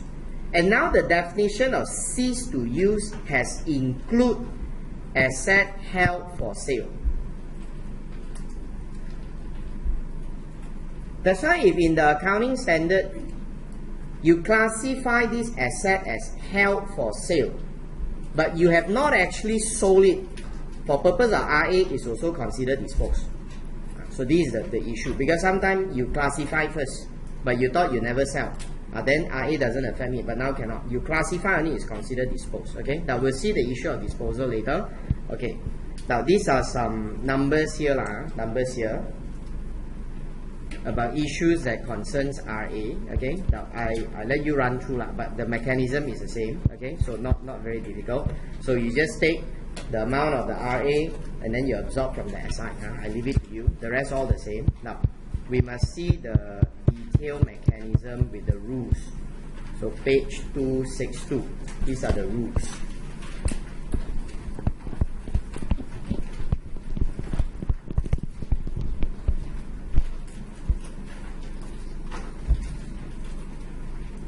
Now, the rules are very important because whenever they ask RA, they always ask the rule. Now, examiner will always ask like this one. Examiner will say, tell me why this ABC Sandram Berhad qualify RA? She'll ask like that. Then you will have to say, it's like a client asks you, why my company can claim RA? Then you tell the client, because number one, your company is resident, right? Yes, okay, that's one condition. How long you operate? 7 years. Okay. The law say you must operate 36 months. So you operate 7 years. Okay, no? They tell like that. Okay. Then you tell me why do you want to do what? What do you want to do? You want to expand, is it? Okay. Because in the law, RA is for qualifying project. Qualifying project got 4 things. Got this. You say you want to do what? Expansion. The expansion is one of the QP. Now you realize or not? This is how examiner want you to do. It's like training you to be a boss. Okay. Now I think we take a short break. We come back. I'll see this condition with you.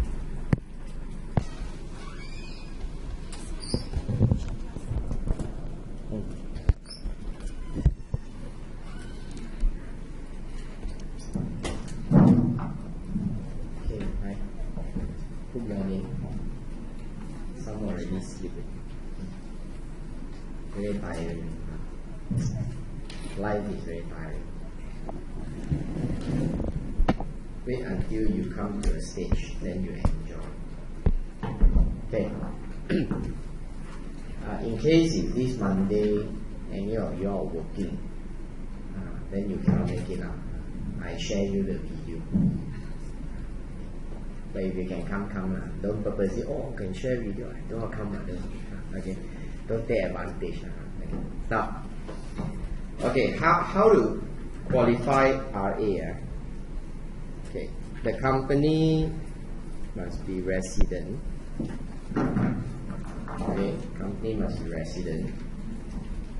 Must be in operation for not less than 36 months.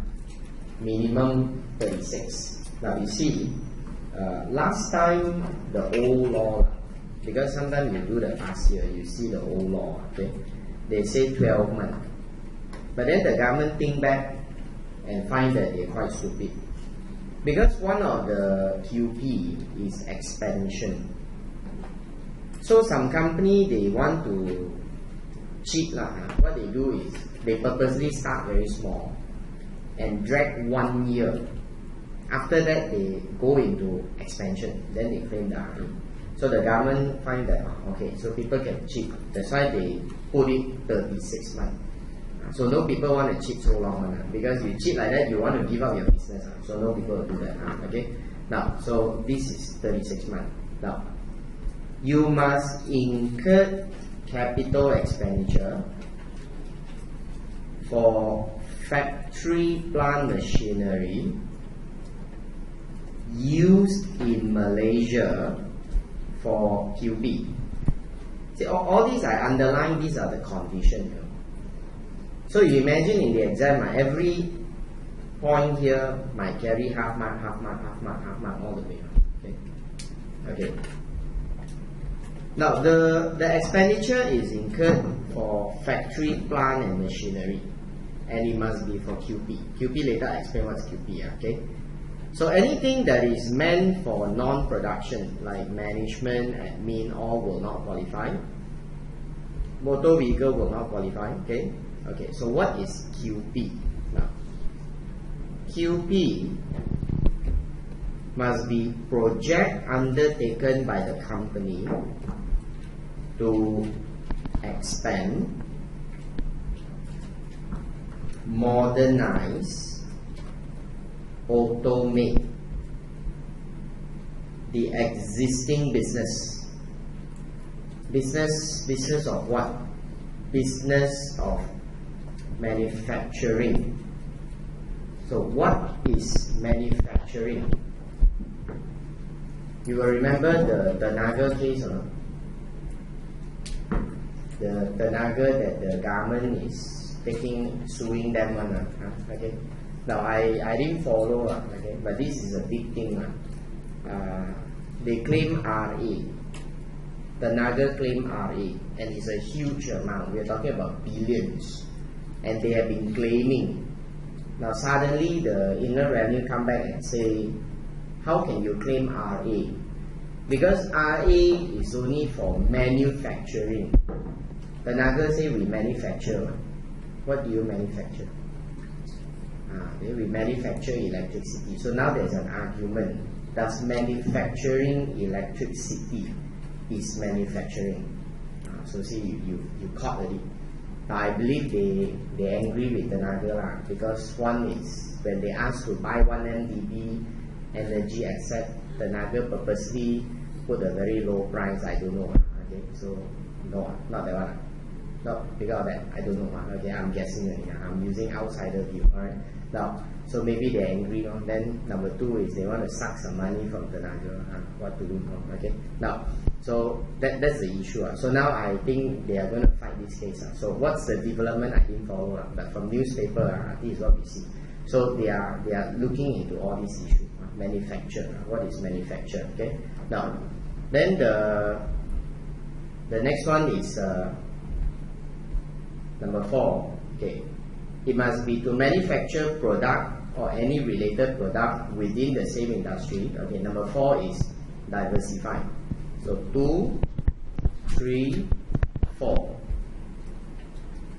Now diversify its existing business into a related product of the same industry. They must all be same industry. Okay.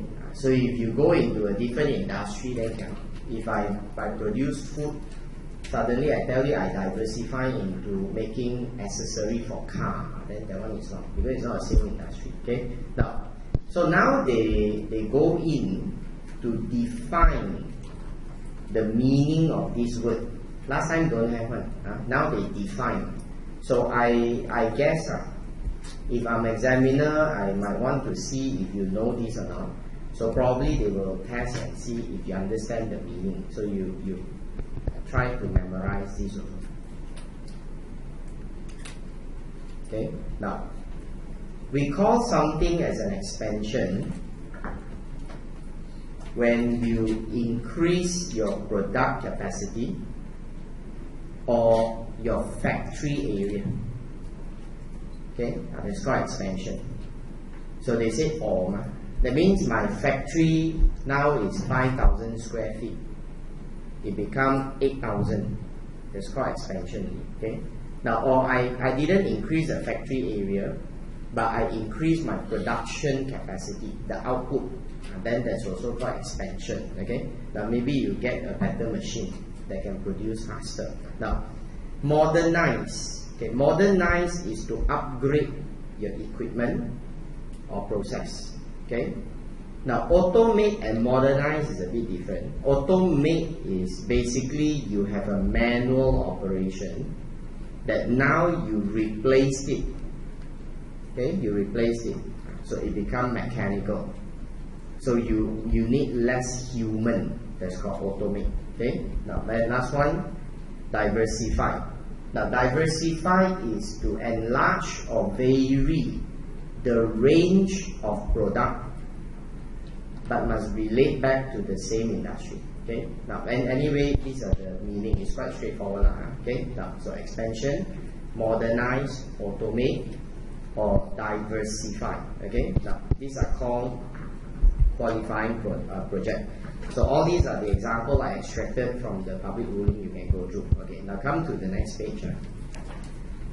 Okay. You can only fall into RA because you are doing manufacturing, right? You're doing manufacturing. So what is the definition of manufacture? Now, manufacture has been defined in the budget a few years back.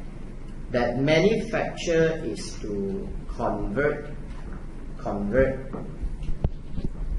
something into new product by changing the composition, the nature, the quality. Okay, convert. So the substance come out very different. Alright, that's called convert. Now, assembly parts into machine, mixing material by chemical reaction. All these are called manufacture. Now, but what is more important that you take note is they exclude. Now, what does not include as manufacture? These are the lists. Okay, like installing machine for construction, you don't call that as manufacture. Okay, but I want to set up the crane, you know, the one that fall down and hit on the girl. Okay, so I set up a crane, so get people to install it. Does that call manufacture? No, because it says it does not include. Alright, now simple packaging, like taking put into the box. Now it must be simple. Okay, if it's very mechanized, got machine one, then the thing will and then sort like that one is different. Okay, this is simple. Simple is what now? They add a lot of simple things here. So simple basically is activity that does not require any special skill or special machine or special apparatus. That's called simple. Okay?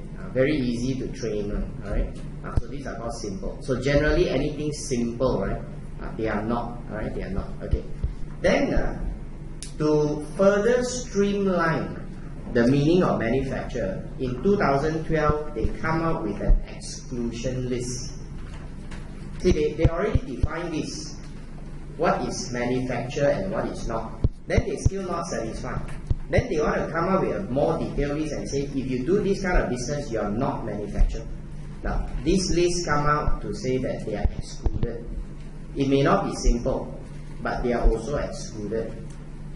Okay? So, ice making. Example, make ice. Okay? Now, you see, some can be considered quite technical also. Now, you see like treatment of waste. Alright, treatment of waste, they are not considered as manufacture. Okay, water filtration is not manufacture. So these are all considered as taken out as manufacture. Okay, you see recycling is not manufacture. Alright, now all that they don't count as manufacture. So you cannot claim RA1 if your business is here. So you see, if the examiner asks me, so and so is a company, is a factory that produce a spare part for car, they want to apply RA. Then the examiner asks me, tell me why the company can qualify.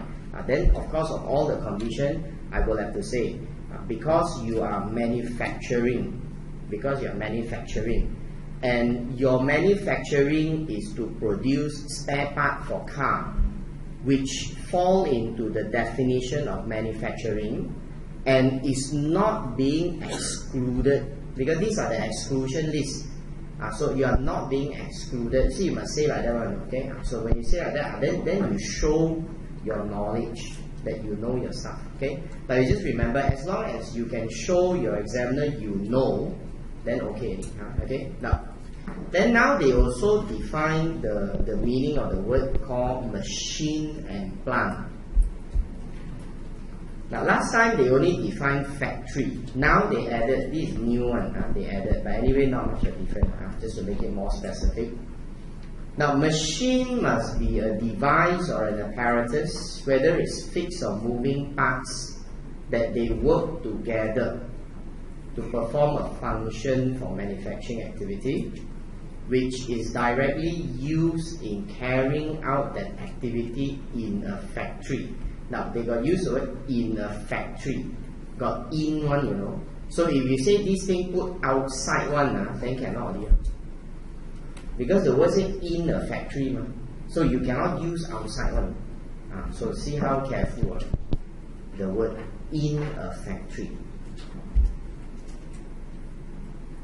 Now, a plant is any apparatus that you're using it for manufacturing, which again is directly used in carrying out that activity in a factory. Okay, now that's called plant and machinery. They added this. Okay, now we don't see that's a big issue. Now this one is something more concerned, because factory as a building, you always can have confusion.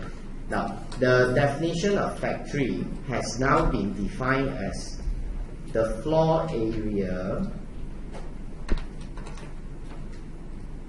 that you build or you extend for purpose of the qualifying project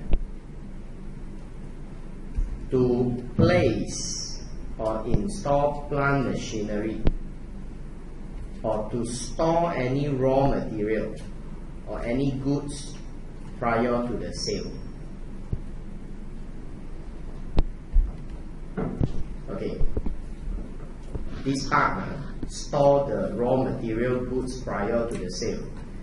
That one got condition. That one they say, provided that portion to keep raw material goods and all this shall not be more than 1/10 of the total floor area, then only it qualifies.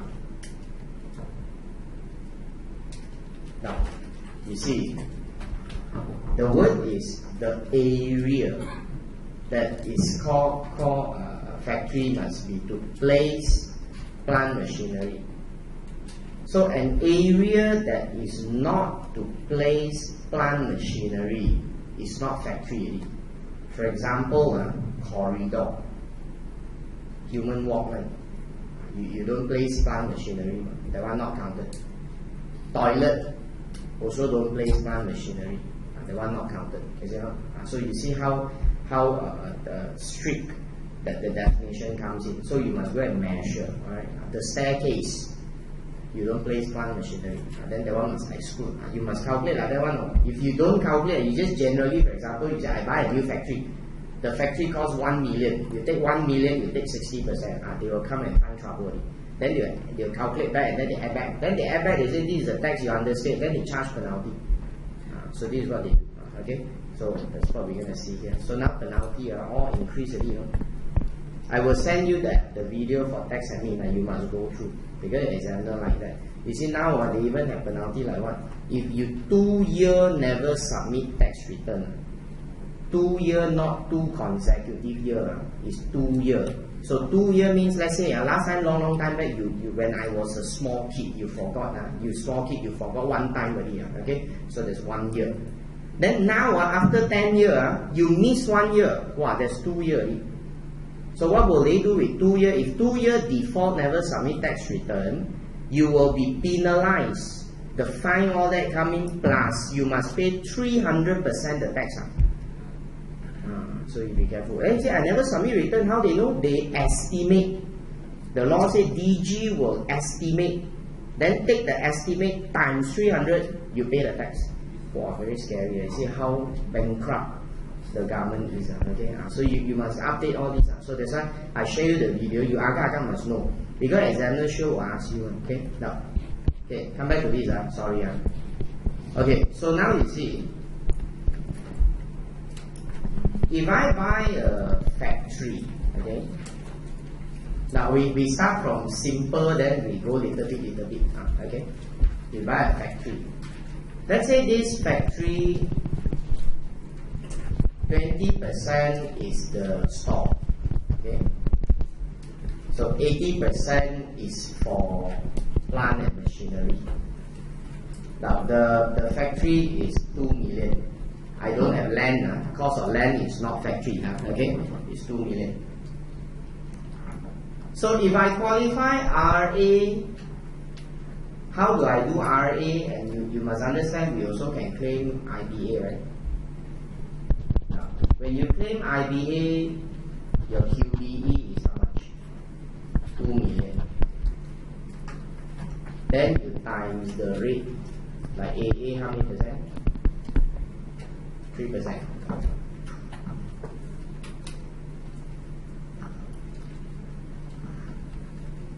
Today very hot. Very hot. Hot until I feel like fainting again.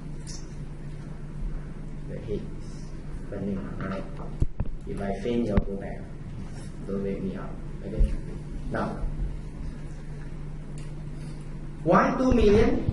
But what has the store to do with the 2 million? I don't know you remember or not. So if you forgot, please go and read the REIT chapter. Last week only we do, but last week to you could be 10 years already right now. Okay? Now, so the REIT chapter we did define you factory, right? And we say definition of factory include store, but condition is what? Must be within the same cartilage. That's what we say, within the same cartilage of the area that you use as a factory. That's why store, we don't need to test one. As long as you are in the same area, then you will take it, you qualify. But you see, when it comes to RA, then different. RA, your qualifying capital expenditure is how much? Now, because the store is already 20%, so it has exceeded 10% of that total, so it won't qualify. So when it won't qualify, you only take 1.6 million times 60%. That becomes your RA claim. Can see the difference? Okay. So far in exam, I have never seen examiner test until like that. So detailed one. But I still need to make sure you know. Okay. Now I'm just telling you the trend. Okay. What about if let's say I include office? Okay. Let's say now I change my example. Okay.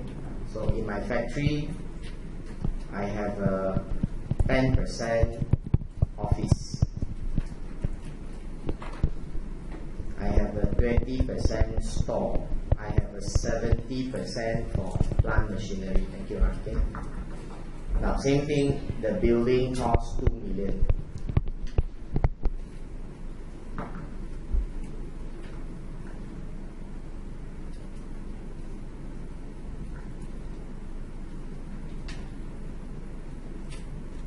Now, we talk about IBA first.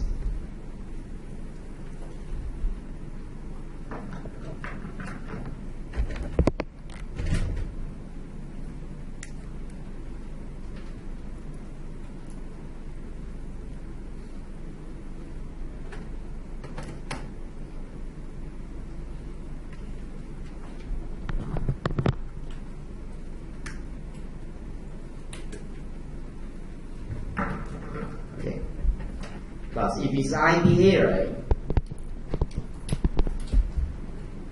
the issue now is the office. Does the office qualify? Then you remember we talked about the meaning of factory. If you have a non-industrial usage, right, then there is a 10% test. If the area is 10% of the total, then it qualifies.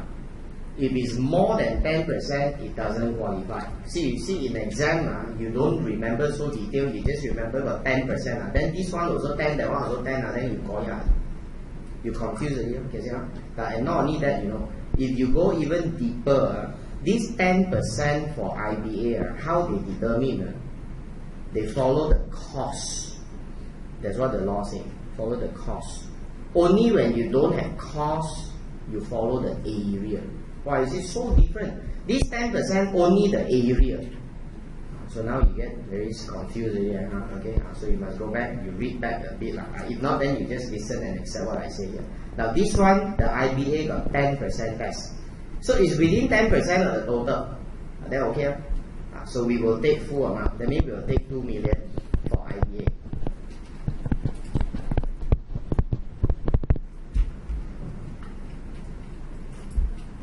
What if I change it? This become, you don't change this become 20, this become 60. Then your IBA amount will not be 2 million. you will take 80%. You take 1.6 because the office is qualified. Understand? Okay. Okay. Now for IBA, we have the 10% for non-industrial use. But when you look at RA, right, what is your QCE? Now the office sure cannot. Office is not qualifying. Then come back to the store, where you still have the 10% tax, which obviously you exceeded. So you only left with 70%. That means you only have 1.4 million. Then from there you take 60%. Okay. Now I'm telling this to make sure you clear. But so far in exam, we don't see like that. Okay. So no issue. Okay. I have a short example. Can I go through the example in page 265?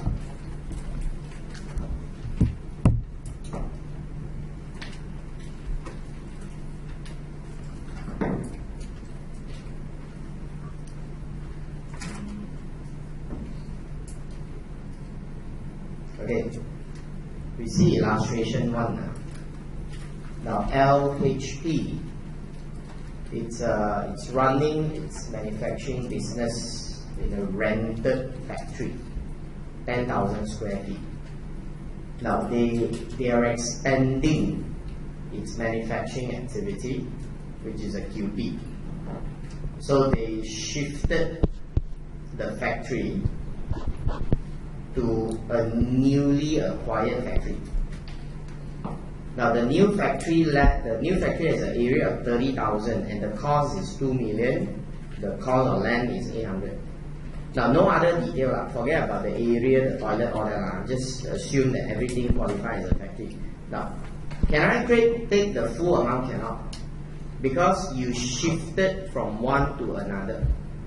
So the definition of expansion is the increase. So what is the increase of the area? The increase of the area is from 10 to 30. That means you only can take 20 out of 30,000 square feet times the 1.2 million. So your QCE will be 800. Then you take 60%. That's your RA claim.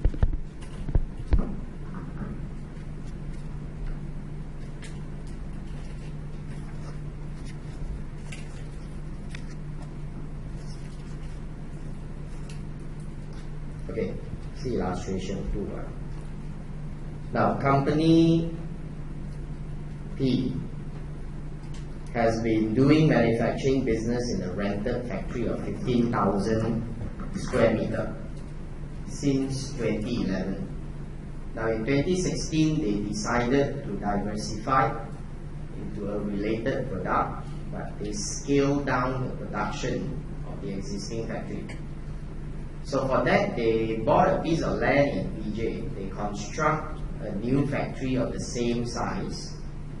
The new factory costs 1.2 million, but only 1 million relates to the factory that's proper for manufacturing.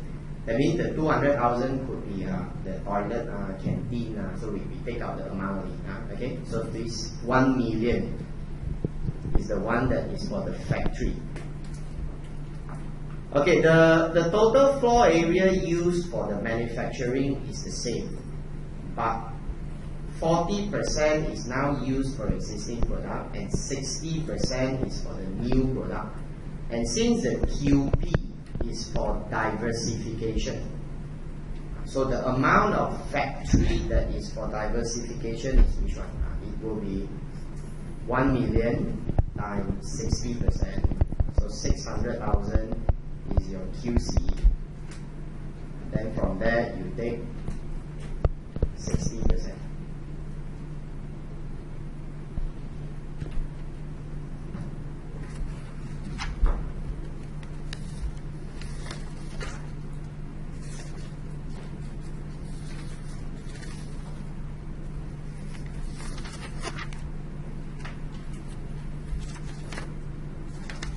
Okay?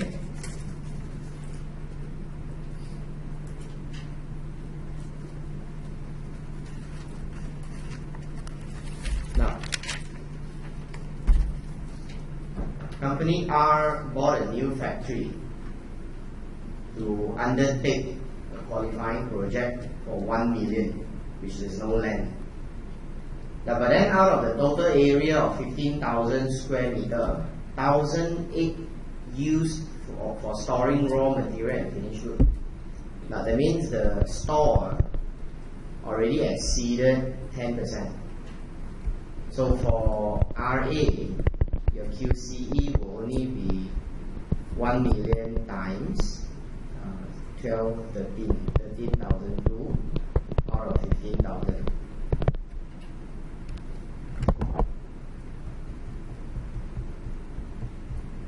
So 880, then you take 60%. But for IBA, you take full amount. You take 1 million. Okay?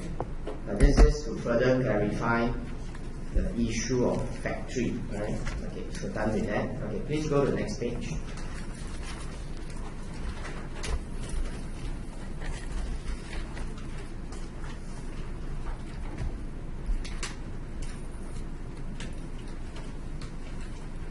Now, so what will happen if there is a disposal within 5 years? Okay. Okay. Now, when there is a when there is a disposal within 5 years from the date you acquire the asset, right? Then we claw back. Now, but the law say like that. They say RA given shall be deemed to have not been given, to which would otherwise be entitled. Now when you write like that, our understanding is what? Understanding is you're supposed to have, but we treat that you don't have. So if like that, then my understanding is if 2010 I claim the RA, 2013 I dispose. So I must go back to 2010 and adjust by reversing. Okay, that was the original wording in the past. Now, but then sometimes for simplicity, the Inland Revenue gave two options. They say you want to adjust when you claim also can, you want to adjust when you dispose also can. Okay, so they gave this. It was in the public ruling. Okay, but now cannot because now the law changed already. This was in the budget, not the recent one. It's quite some time. They changed it. Now they added last budget, I think, by saying that this allowance which deemed not have been given. Now they added it. Okay, deemed not have been given.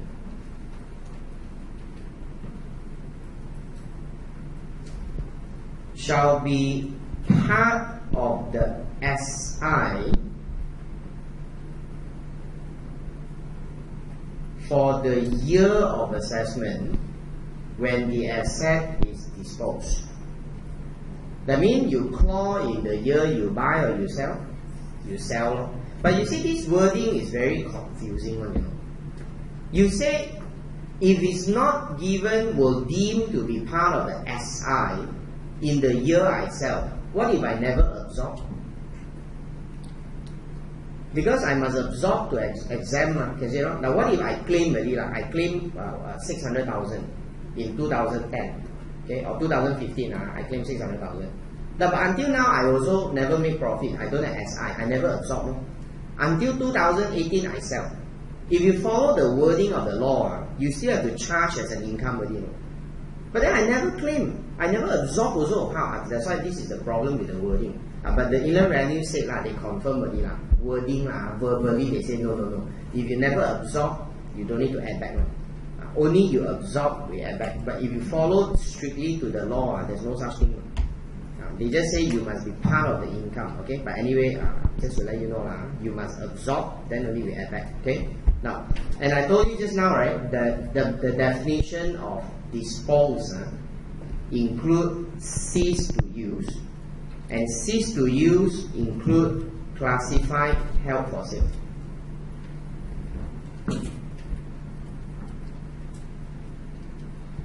Okay, for RA there is this problem. Okay, control sale. Because last time in the RA there is a provision which allow you to claim RA on the asset you buy under control sale. last time. Okay. So in this case, now again, can we claim or not? Now there's a change in the law. Again, this is quite some time already. Now because of this change in the law, again, it's not clear. So it leaves us with a lot of doubts. Like, what if I never claim RA? Or what if I have claimed RA, then only I sell? So can the other side claim or not? Now, so this is what the Inland Revenue clarified in the public ruling. Now they say, if this is a control sale, that means holding sell to subsea kind of case. Okay. Now, if the disposer has incurred capital expenditure for purpose of QP, and then you dispose it under control sale, the acquirer will not get RA. Now, this one understand. Now, let's say the holding company already claimed RA on that asset. Now the holding sell the asset, the same asset to the subsea. Now, this asset, there will be no RA for the subsea. RA don't have any, CA still have, CA is still control sale.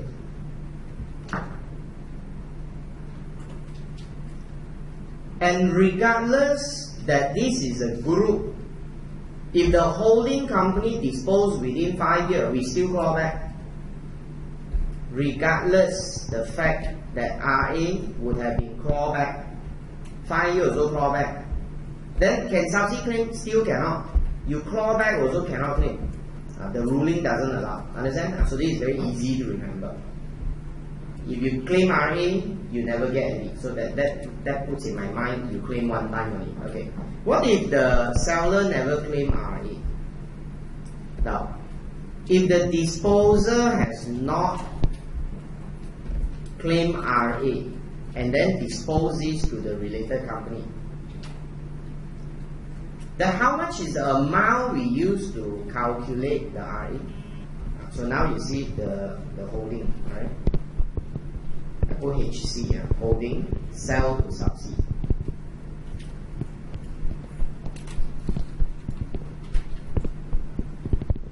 Now this holding got no incentive, so they sell a machine. Okay. For CA, you apply control sale rule.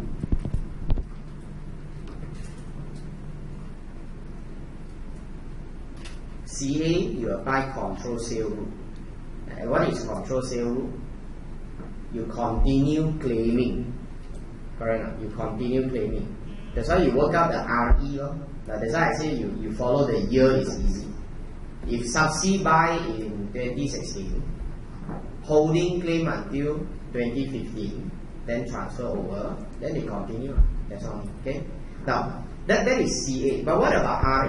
Let's say this one got reinvestment allowance. Then the RA, right? You use the market value as qualifying capital expenditure.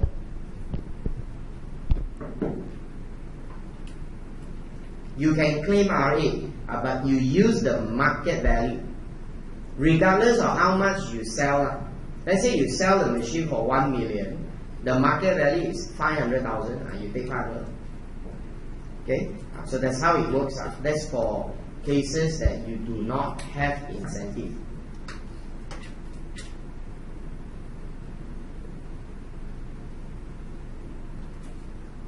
Now, and if let's say the company does not claim RA, but go and claim other incentive, then how? Now, if they claim other incentive, now this is technically, the Inland Revenue said technically the acquirer cannot claim one. If you claim other incentive, also, let's say your ITA, then you sell over, you also cannot claim technically. But then the Inland Revenue said as a concession, you can claim RA, but the QE is how? The QE is based on the capital expenditure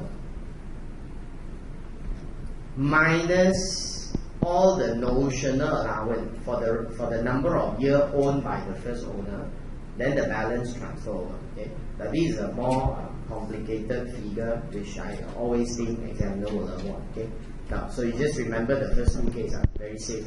Okay? Okay, that's issue to do with control safe. Now, can we go down and see this?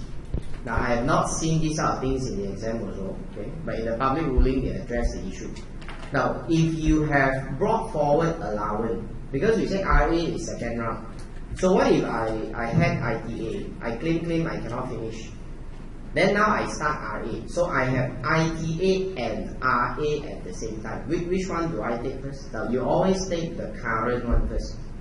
That's the rule. Take the current one. Okay? Now you always take the current incentive first.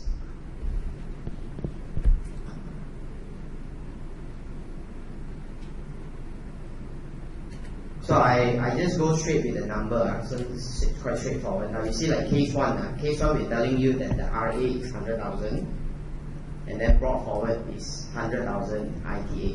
One is RA, one is ITA. So what you do, right, you take the SI 200, okay, you minus what? RA. The current now is RA, so we take the RA. Now, but when you take the RA, you must know the maximum is 70, right?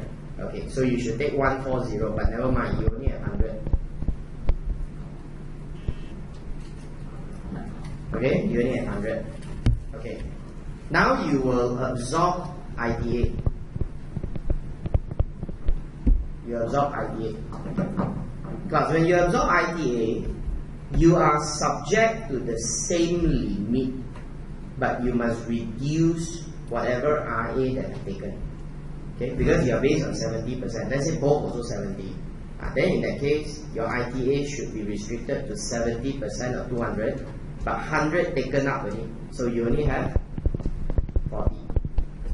Understand? Then you carry forward the balance 60.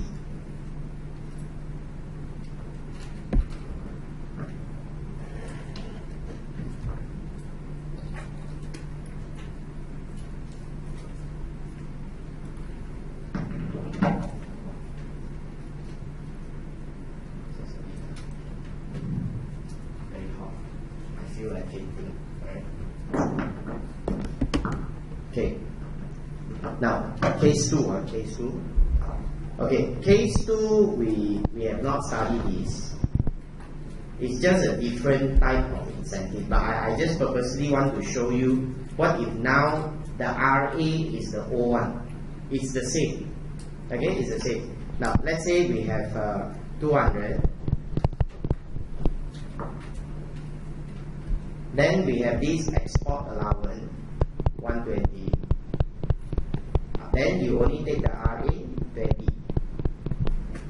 Because the brought forward plus the current year first. That's how it works. Okay? Okay.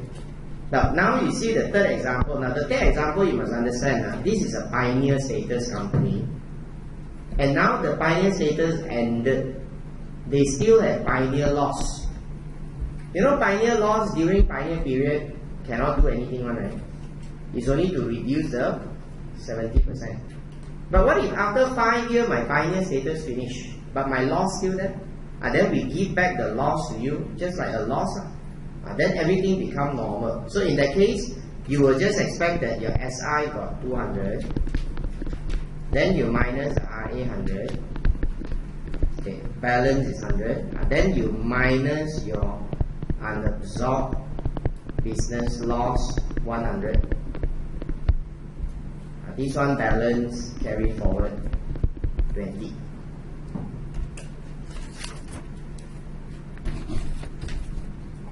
Hello? That's all. That's all.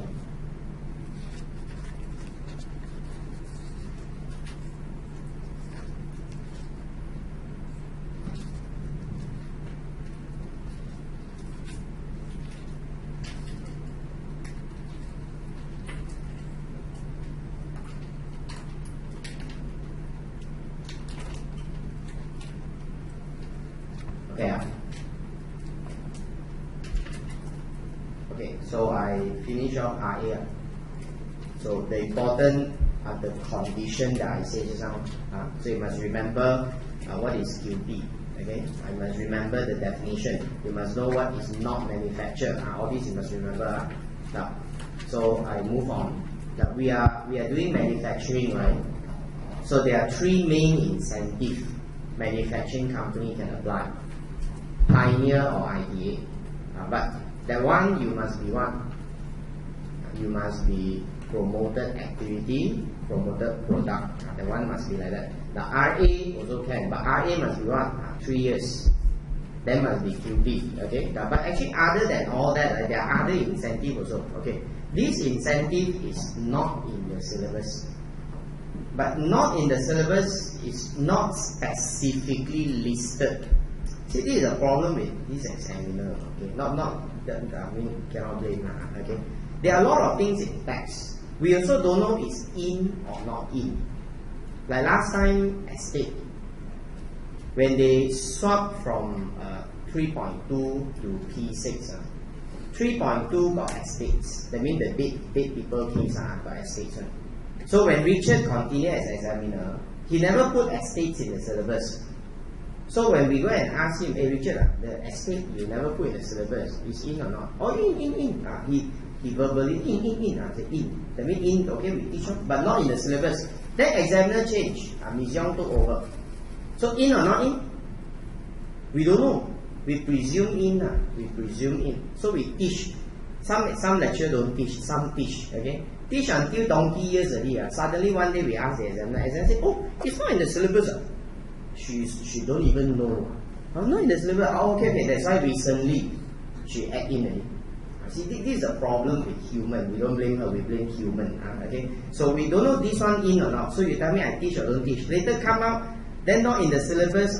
But she said, but you must understand all these things is part and parcel of incentive. So a bit susah. Okay, now but looking at they are not specifically listed. I think the risk is really very low. Very low, but I think it's okay to understand a little bit more on it. Now, this incentive is short-term one. What is this incentive? This is a very special incentive. They give you extra capital allowance. It's a CA. It's a CA. CA means what? CA means you claim after adjusted. Not even SI, after adjusted, you claim. Okay, how do you claim? Now, you can fall into two different industries. Okay, high labor intensive for rubber product, plastic, wood, furniture, fixture. Okay, now they give you CA of 200% for the first 4 million. Which is very good, you know.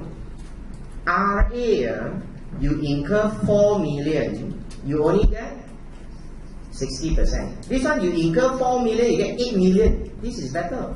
Okay, this is better. Alright, now, so you can claim a CA of 200%, but they restrict.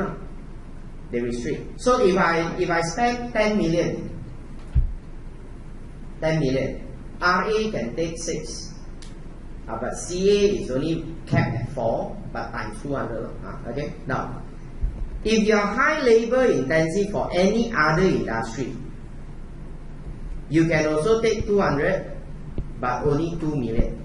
Okay. How long can you spend this money? 2015 to 2017, if you fall into the designated industry. But any other industry can be from 2015 until 2020. Now I come down here. What are the conditions to qualify for this? Okay, you must be incorporated in Malaysia, resident as usual. You must have a manufacturing license from MITI. Now you must operate for minimum 36 months. Okay. Now this equipment to automate automate because you are doing manual. So now you want to automate. Okay, you want to automate. So you must use directly to manufacture. Now, the automation equipment must be able to enhance productivity, such as to reduce the man-hour, workers' hour, increase output. Then it must be verified by SIRIM. This is affected by minimum wages, because a lot of factory, you see all the glove company, they are affected by minimum wages when they implement. So that's why some company decided what they do is they start to automate. They automated already, then only this law come up. Okay, so then imagine how terrible. You're very hungry, okay. Then after that you see something got grass on the road, you go and eat the grass. After you eat the grass, Kentucky Fried Chicken come out. Okay, so it's like that. Okay, our government, very helpful government. Okay, now so this automation equipment must be more advanced than your current. It must be more advanced than current. Okay, so all these basic, they just want to make sure that you are doing a better thing. Okay, now what if I got RA?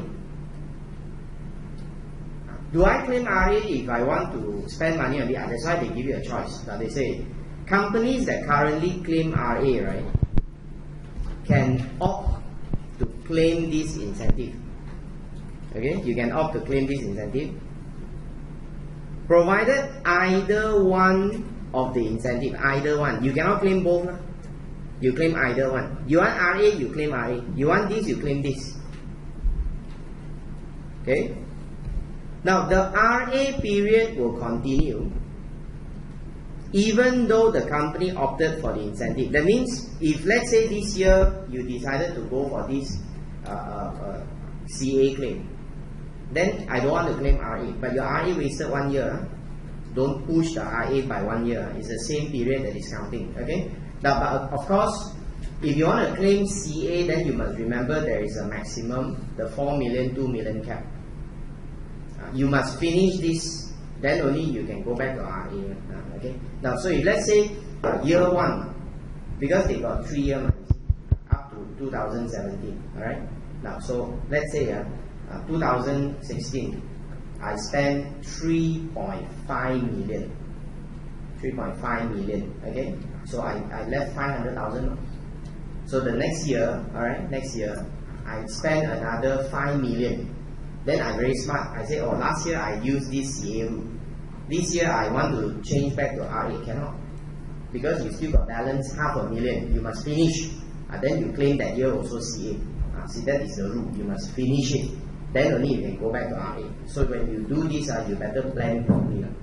Make sure you don't have a limit left. Then later you incur again, then you will track it. Okay? Now, if a company has been in operation for 36 months, okay, and you don't have RA you never have RA. You start only, you want to claim this. Okay? How? They say if this incentive is the first one before the RA, right? Then the incentive period is considered part of the 15 year. Understand? So if let's say I go and automate my machine, I claim this special CA 200%. Then 2015 to 17, the one is under the designated industry. That 3 year is counted for RA.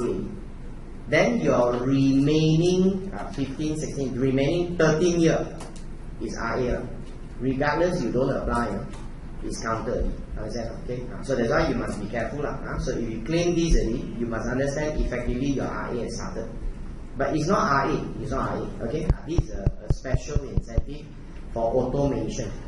Just a short period. It's not in the syllabus. I don't know what they will ask, but it's not very difficult. You understand that? Okay.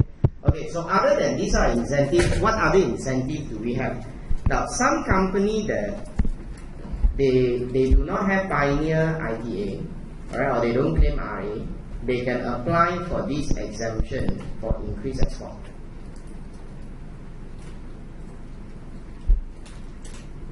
Okay, they will apply exemption for increased export. Now this increased export, can I give you a little bit of idea? So next time we do again, then you will understand, because we will do it specifically. Export is not only for manufacturing product. It can also be agriculture product. It can be export or service. So that's why we lump together next time. Now, but the idea is like this. Let's say now in 2015, my sales, I put export sales. My export sales is 8 million.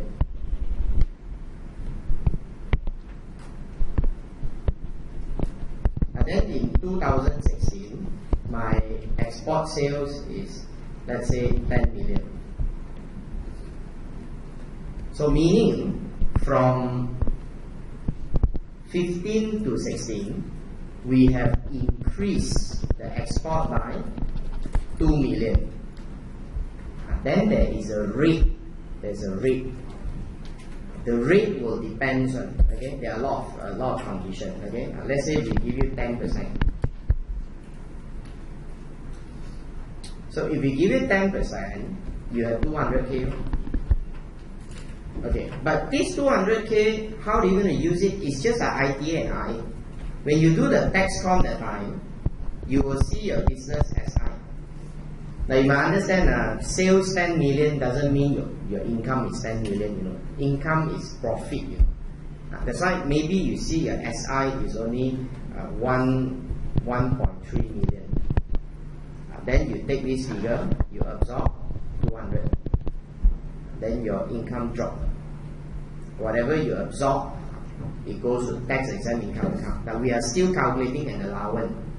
But what's the difference? Just now the allowance is based on the money you invest.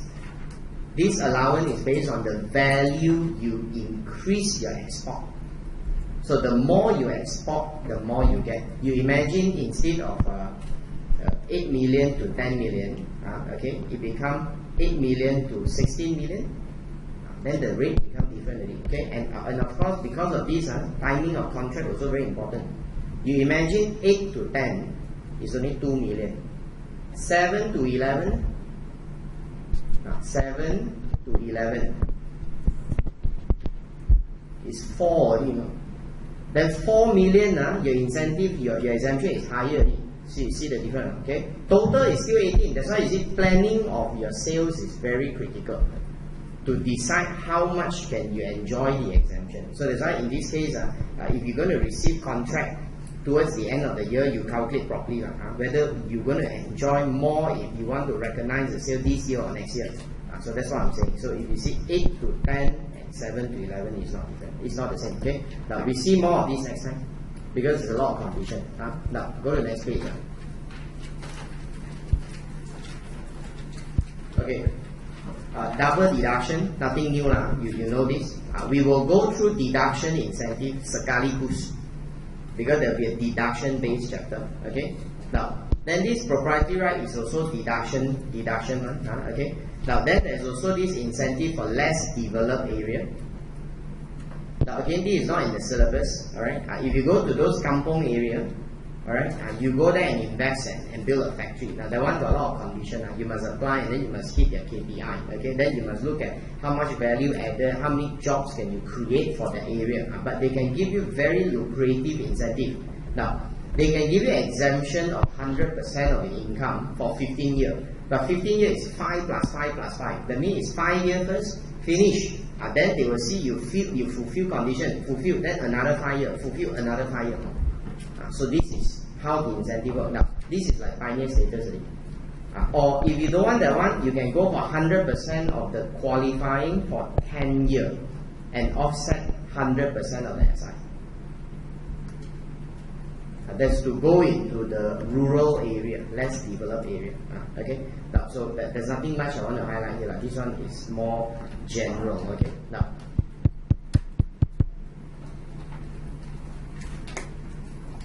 So that's the eligibility criteria. You can just run through. Okay. Okay. So we finish off with manufacturing. Now, class, you see. Now I will tell you different sector, but we don't learn anything new because I will say, okay, we go to plantation. Plantation got what? Pioneer status. I don't need to explain it. ITA, don't need to explain. RA, don't need to explain. That's why you see the chapter a lot, but the thing to learn is not a lot anymore. That's why you keep on repeating. Okay. Now, so when you do agriculture, plantation sector, okay, example plantation, alright, or aquaculture, alright, you rear prawn, fish, okay. Now, the main incentive can be pioneer or ITA. Okay, the main incentive is pioneer or ITA. Now, but then you see, if you say pioneer, nothing much, because you take 70% SI. But ITA, how do you claim ITA? What's the formula? QCE times 60. Then after that, you offset 70% SI. Now, mechanism is the same, right? Okay, but QCE is what? The capital expenditure incurred for what? Machine, plant, and factory. Hey, manufacturing got lah. Agriculture, that's why you see, you must use the logic and turn a bit. We are talking about plantation, so we are not talking about factory. We are not talking about machine. Okay, so we are talking about those capital costs relevant for agriculture. Okay, like what? Now, can I come down? Note 3.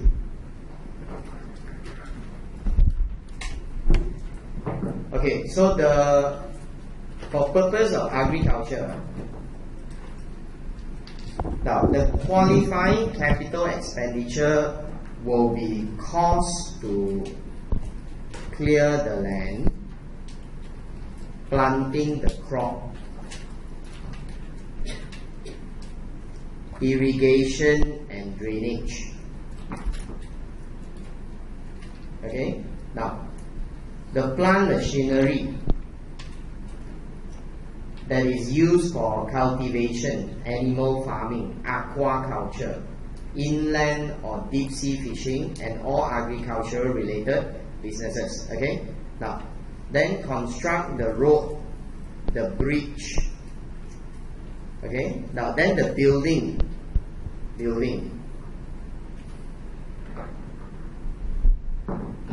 which include building that you use for accommodation, for welfare, or for your agriculture business. Now you see, the day got one student asked, or today only, okay, asked me, hey, agriculture allowance important for P6. Okay, now it's not to say important or not important, but they can ask. Okay, but it's not very difficult. In fact, it's more easier than CA. If you watch my video, I think less than 1 hour we finish already. You listen enough already. Okay, now agriculture, you see, in CA we got, in Schedule 3 we got CA, IBA, and Agri Allowance. Now, Agri is based on your agriculture expenditure times 3 rate, 10, 20, 50. Now, if you look at the rate table in the question,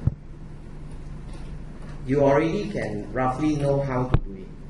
Sorry, let me go to the rate first.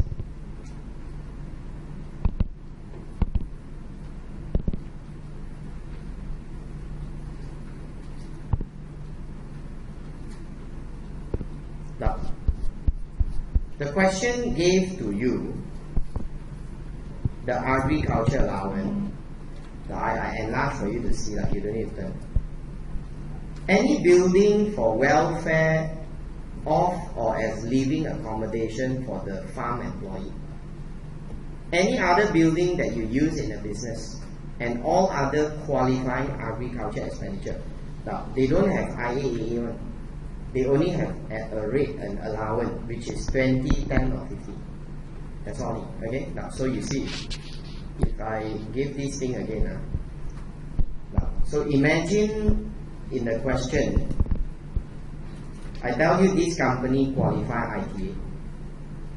Now, the company incurred 1 million to clear land,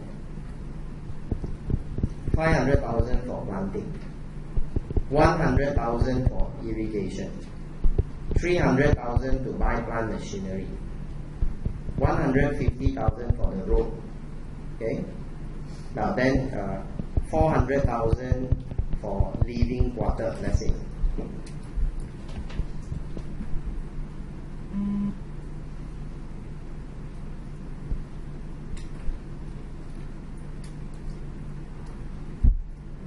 I list down the amount. And then I need you to calculate how much do I get.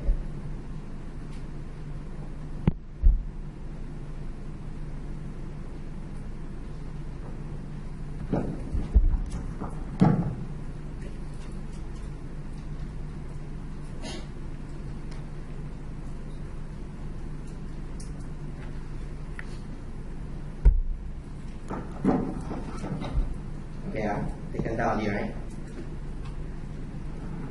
Okay. The first thing you must know is all these amount, whether they qualify Schedule 3. If qualify Schedule 3, is it CA or IPA or agriculture?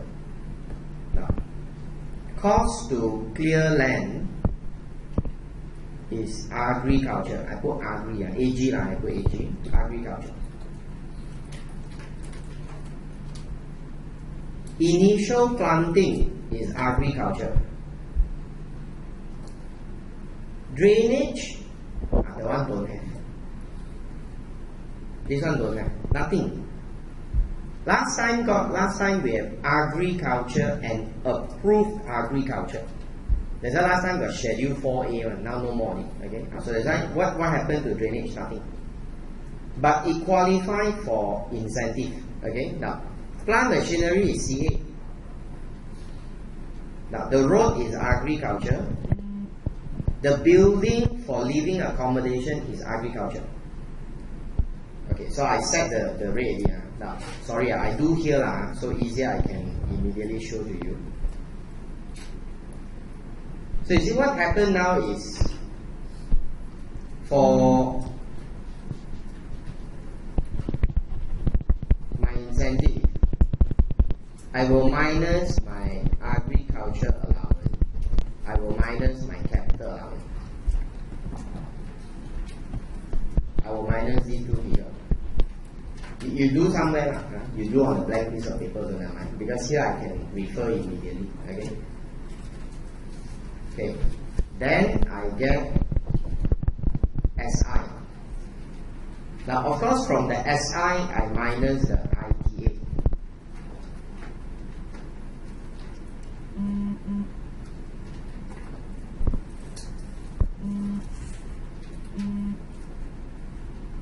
So how much come here, here, and here?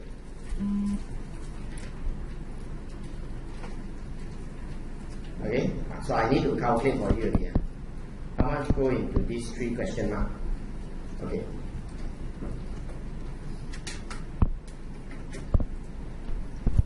The agriculture allowance, you must know the rate.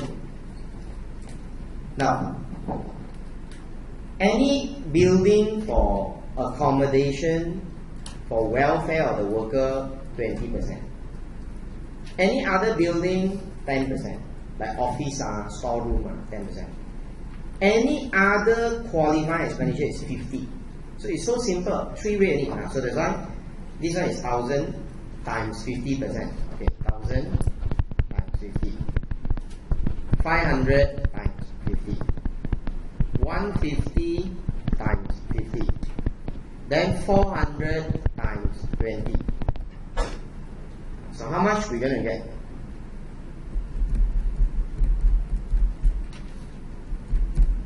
$905. That's your RE. So simple. So simple, okay? It's much simpler than the CA rule. That's why I don't need to feel afraid. Just that you don't always come across, don't need to feel afraid. Okay? Now, then my CA, which one is my CA? Now, I know my CA will be the 300. So 300, I have IA, I have AA. This is the first year. So 2014. So 300, 2014, we have 102. See like that? Now then you got the SI. So once you have the SI, the last thing you're going to claim is the ITA. So how much is my ITA? So how much is my QCE? All these, they are all qualifying one. The whole list here, they are all qualifying. So you add up everything. So the whole thing, 1,000 plus 500 plus 100, plus 300, plus 150, plus 400, everything, okay, is 2450. But you must take 60%. So this is my ITA claim. So 147. So you minus 147. But of course, remember, maximum 70% of the SI. Like that only, we're not learning anything new. The mechanism is the same. But can you integrate what you learn with the question? That's important. Okay.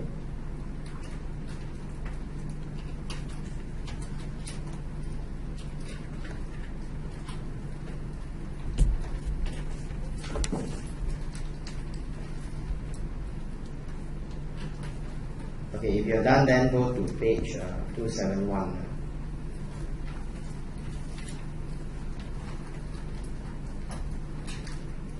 Now, you see in agriculture, we also can have RA. Okay, we also can have RA. So, condition, the same. Resident, 36 months, okay, I just read, okay, 36 months. Now, capital expenditure for agriculture project in Malaysia. Now, but you see, that the one slightly different. Expanding, modernizing, diversifying. One word is missing. Yeah, automation. Because agriculture cannot automate. Can you put one machine into the durian tree? After you put, then the durian tree, the machine pop, keep coming durian. Cannot. So it's like automate cannot apply to agriculture. So that's why only can expand, modernize, diversify. Now, but if you read on, they say exclude business to rear chicken duck. Because chicken duck can also be an agriculture sector. Okay, poultry, aquaculture, they are all agriculture. Okay, now chicken duck, but that one they exclude because last time, long time back, that there is an incentive for chicken duck, but the incentive expired and they don't want to renew also.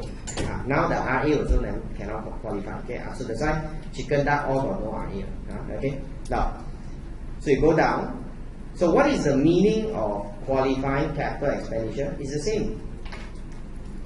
Here is the same, alright? Same like what you see just now under ITA. Okay, then the next one, number 5.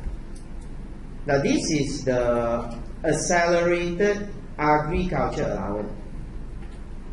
So again, the incentive is only about timing only. That they make it faster for you. Now what is this? They say to make sure there is a regular supply of rubber wood for the furniture industry. If any non-rubber plantation company, they plant 10% of their plantation with rubber wood, then they can claim accelerated agriculture allowance. Meaning, normally the rate that is 50%, you claim 100. So there's no difference in terms of the amount of allowance, but the only difference is the timing only. So it becomes faster. That's accelerated for rubber wood. Okay. Now this is on agriculture.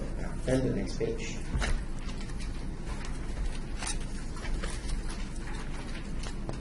Okay. Okay.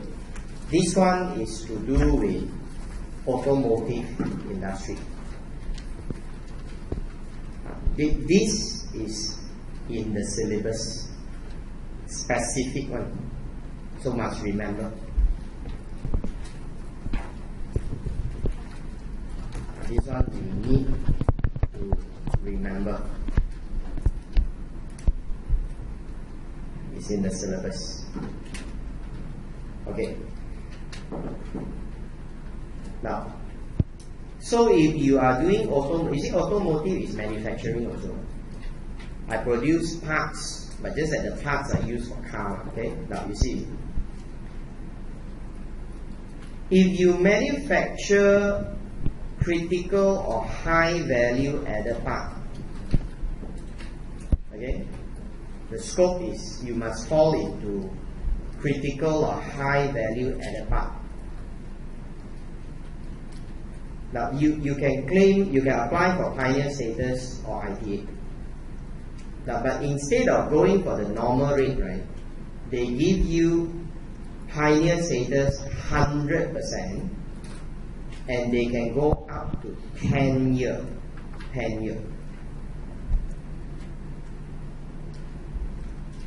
So instead of 100, instead of 70 become 100. Instead of 5 become 10, which is better, okay? Now, or if you think pioneer status is not lucrative, like, because you think that even 10 years also cannot make money, okay, then you go for ITA. Now, ITA is you can take 100% of the QCE, absorb 100% of the SI, 100, but this one, you see, they're very smart. They only give you 5 years to incur only. Because understood, these are very capital intensive industry. Okay, so now you say that, okay, what do you mean by critical and high value added part? Okay, what do you mean by critical or high value added part? Now, some of those are like these parts that, and I didn't list down the parts, but it must be example, they relate to the gear, the brake, the airbag, the steering. Okay, now go on. Now not only that manufacturing the parts can qualify for this incentive. If you invest to assemble and manufacture hybrid and electric vehicle,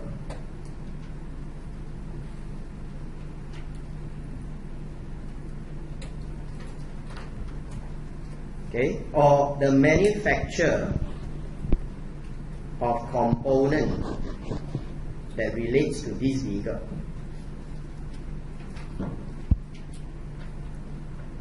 the same incentive rate. Okay, now go to the next page. Okay, this one probably you don't see yet, alright, but just now I did give you an idea. Now, if you go for increased export, okay, you know how it works already, right? You look at the increase in export, then you take percentage. Now, but the difference is the rate is higher. The rate is higher. Now you see, when we give you the rate of the increase, right, it can be example 10% or 15. That's just now I give example 10%. I say 10%. Okay, it can be 10, it can be 15. Actually, it may not be just 10 and 15. It can be 50, it can be 100. There are many rates. Okay, now, but the normal is 10 or 15. But if you are manufacturing the vehicle parts, then they will increase the rate to 30 or 50. So the rates are even higher. This is to encourage investment into producing critical parts for vehicle. But how to get 30, 50? Now 30, 50 will depend on this thing called value added, the rate of value added, which all these I discuss next time with you when we talk about increased export. I will refresh back on this part. Okay, now so that is the automotive industry. So what do you need to remember? The incentive rate for pioneer and ITA, that one different. Instead of 70% 5 year is 100% 10 year. Then 100 5 year. Just change the rate in your mind. Okay. Now next one last one, then can go in. Okay. Now this is to do with R&D. All right. Okay, R&D. Now I want to introduce you 3 types of R&D entity. Okay, 3 types of R&D entity. Now that's the part that I'll do with you today. Alright. Now you see, government encourage a lot on R&D, because no R&D you cannot go far. I always joke with those days when you like to eat seedless watermelon. Watermelon no seed, only tasty. So we go and buy all the seedless watermelon, import and eat. After we eat no seed, cannot plant. Because we don't have the know-how, the time to know, so cannot plant. So that research very important. Okay. Now, so we want to encourage people to research. So how to encourage? These are the incentives. Okay, basically remember the definition, the three types of company. One is called contract R&D, one is called R&D, one is called in-house R&D.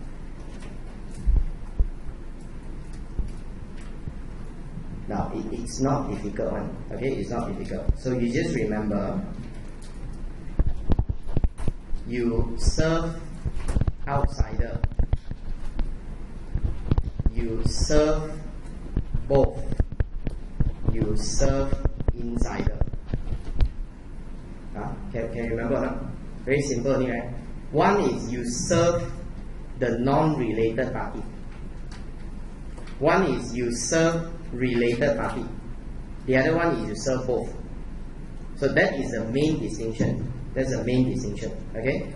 Now, so what is contract R&D? Now, contract R&D is R&D company that participate in any activity for R&D and provide R&D services in Malaysia only to company other than related. That means contract is outsider. And very easy to remember. You remember the contractor. This is a contractor. Contractors contract outsider. Okay? So contract R&D. Now, serve insider, you use your IQ lah. Your IQ must be very high one. There are three names there. You tell me which one is serve insider one. You cannot see means I don't know what to say already. Okay? So the big, so big in-house. In-house not serve insider, serve who? So understand, use some common sense you can guess already. In-house must be for insider. So these are R&D. For R&D within company for their own business. That's why it's insider. So if you remember, got in, got out, got both. You remember in is in-house, contract is outside, then the left one must be both already. You remember like that easier? So what is R&D? R&D is they provide R&D services in Malaysia to related and other. So both. So this is R&D. Okay, so R&D based entity can apply for incentive under PIA, which means you say, that means you can go for Pioneer or ITA, right? But the government very smart. Anyone that if you serve related party, they don't want to give you Pioneer. Because if you serve related party, there is a risk you manipulate the revenue. I know you're related to me, I purposely charge a high amount to increase my income, to give you more deduction. That's why they are very smart. So they only give ITA. So if you see Pioneer ITA, very simple one. Okay. Contract can go for both, but R&D can only go for ITA. They will not get Pioneer. So if you use that common sense, then easier to remember. Now we must remember the rate. The rate is not same. Okay, so go down to the table at the bottom, you see the rate. Now, contract R&D. If you go for Pioneer, you can highlight, you go for Pioneer, it's 100% 5 year. Okay, 100% 5 year. You go for ITA, 100% 10-year absorb 70% SI. See this one different, no? Not 100, but 100, 70. And can go up to 10 years. You see how much we focus on research. Focus on research is very good. Okay. Now R&D, you see R&D cannot. Because got insider. So don't have Pioneer. So you only can go for what? ITA. Where ITA cannot cheat. You invest on machines, on the plant. So whether you serve who, also the investment is the same one. So that's why R&D, you go for ITA. But ITA is not 100 of the capital, 10 years, 70% of the SI. This one same like just now, yeah, same. Okay. But if you go down, in-house one can go for ITA, but only 50% of the QCE. 10 year, 70% of the SI. Okay? Okay, so quickly to go off before go off. What we learned today is only ITA. Technically, I only teach you ITA and RA, the main one. Then I discuss by bring through the rate for different sectors. Other than that, we don't learn anything. Today we only learn two things. ITA, RA.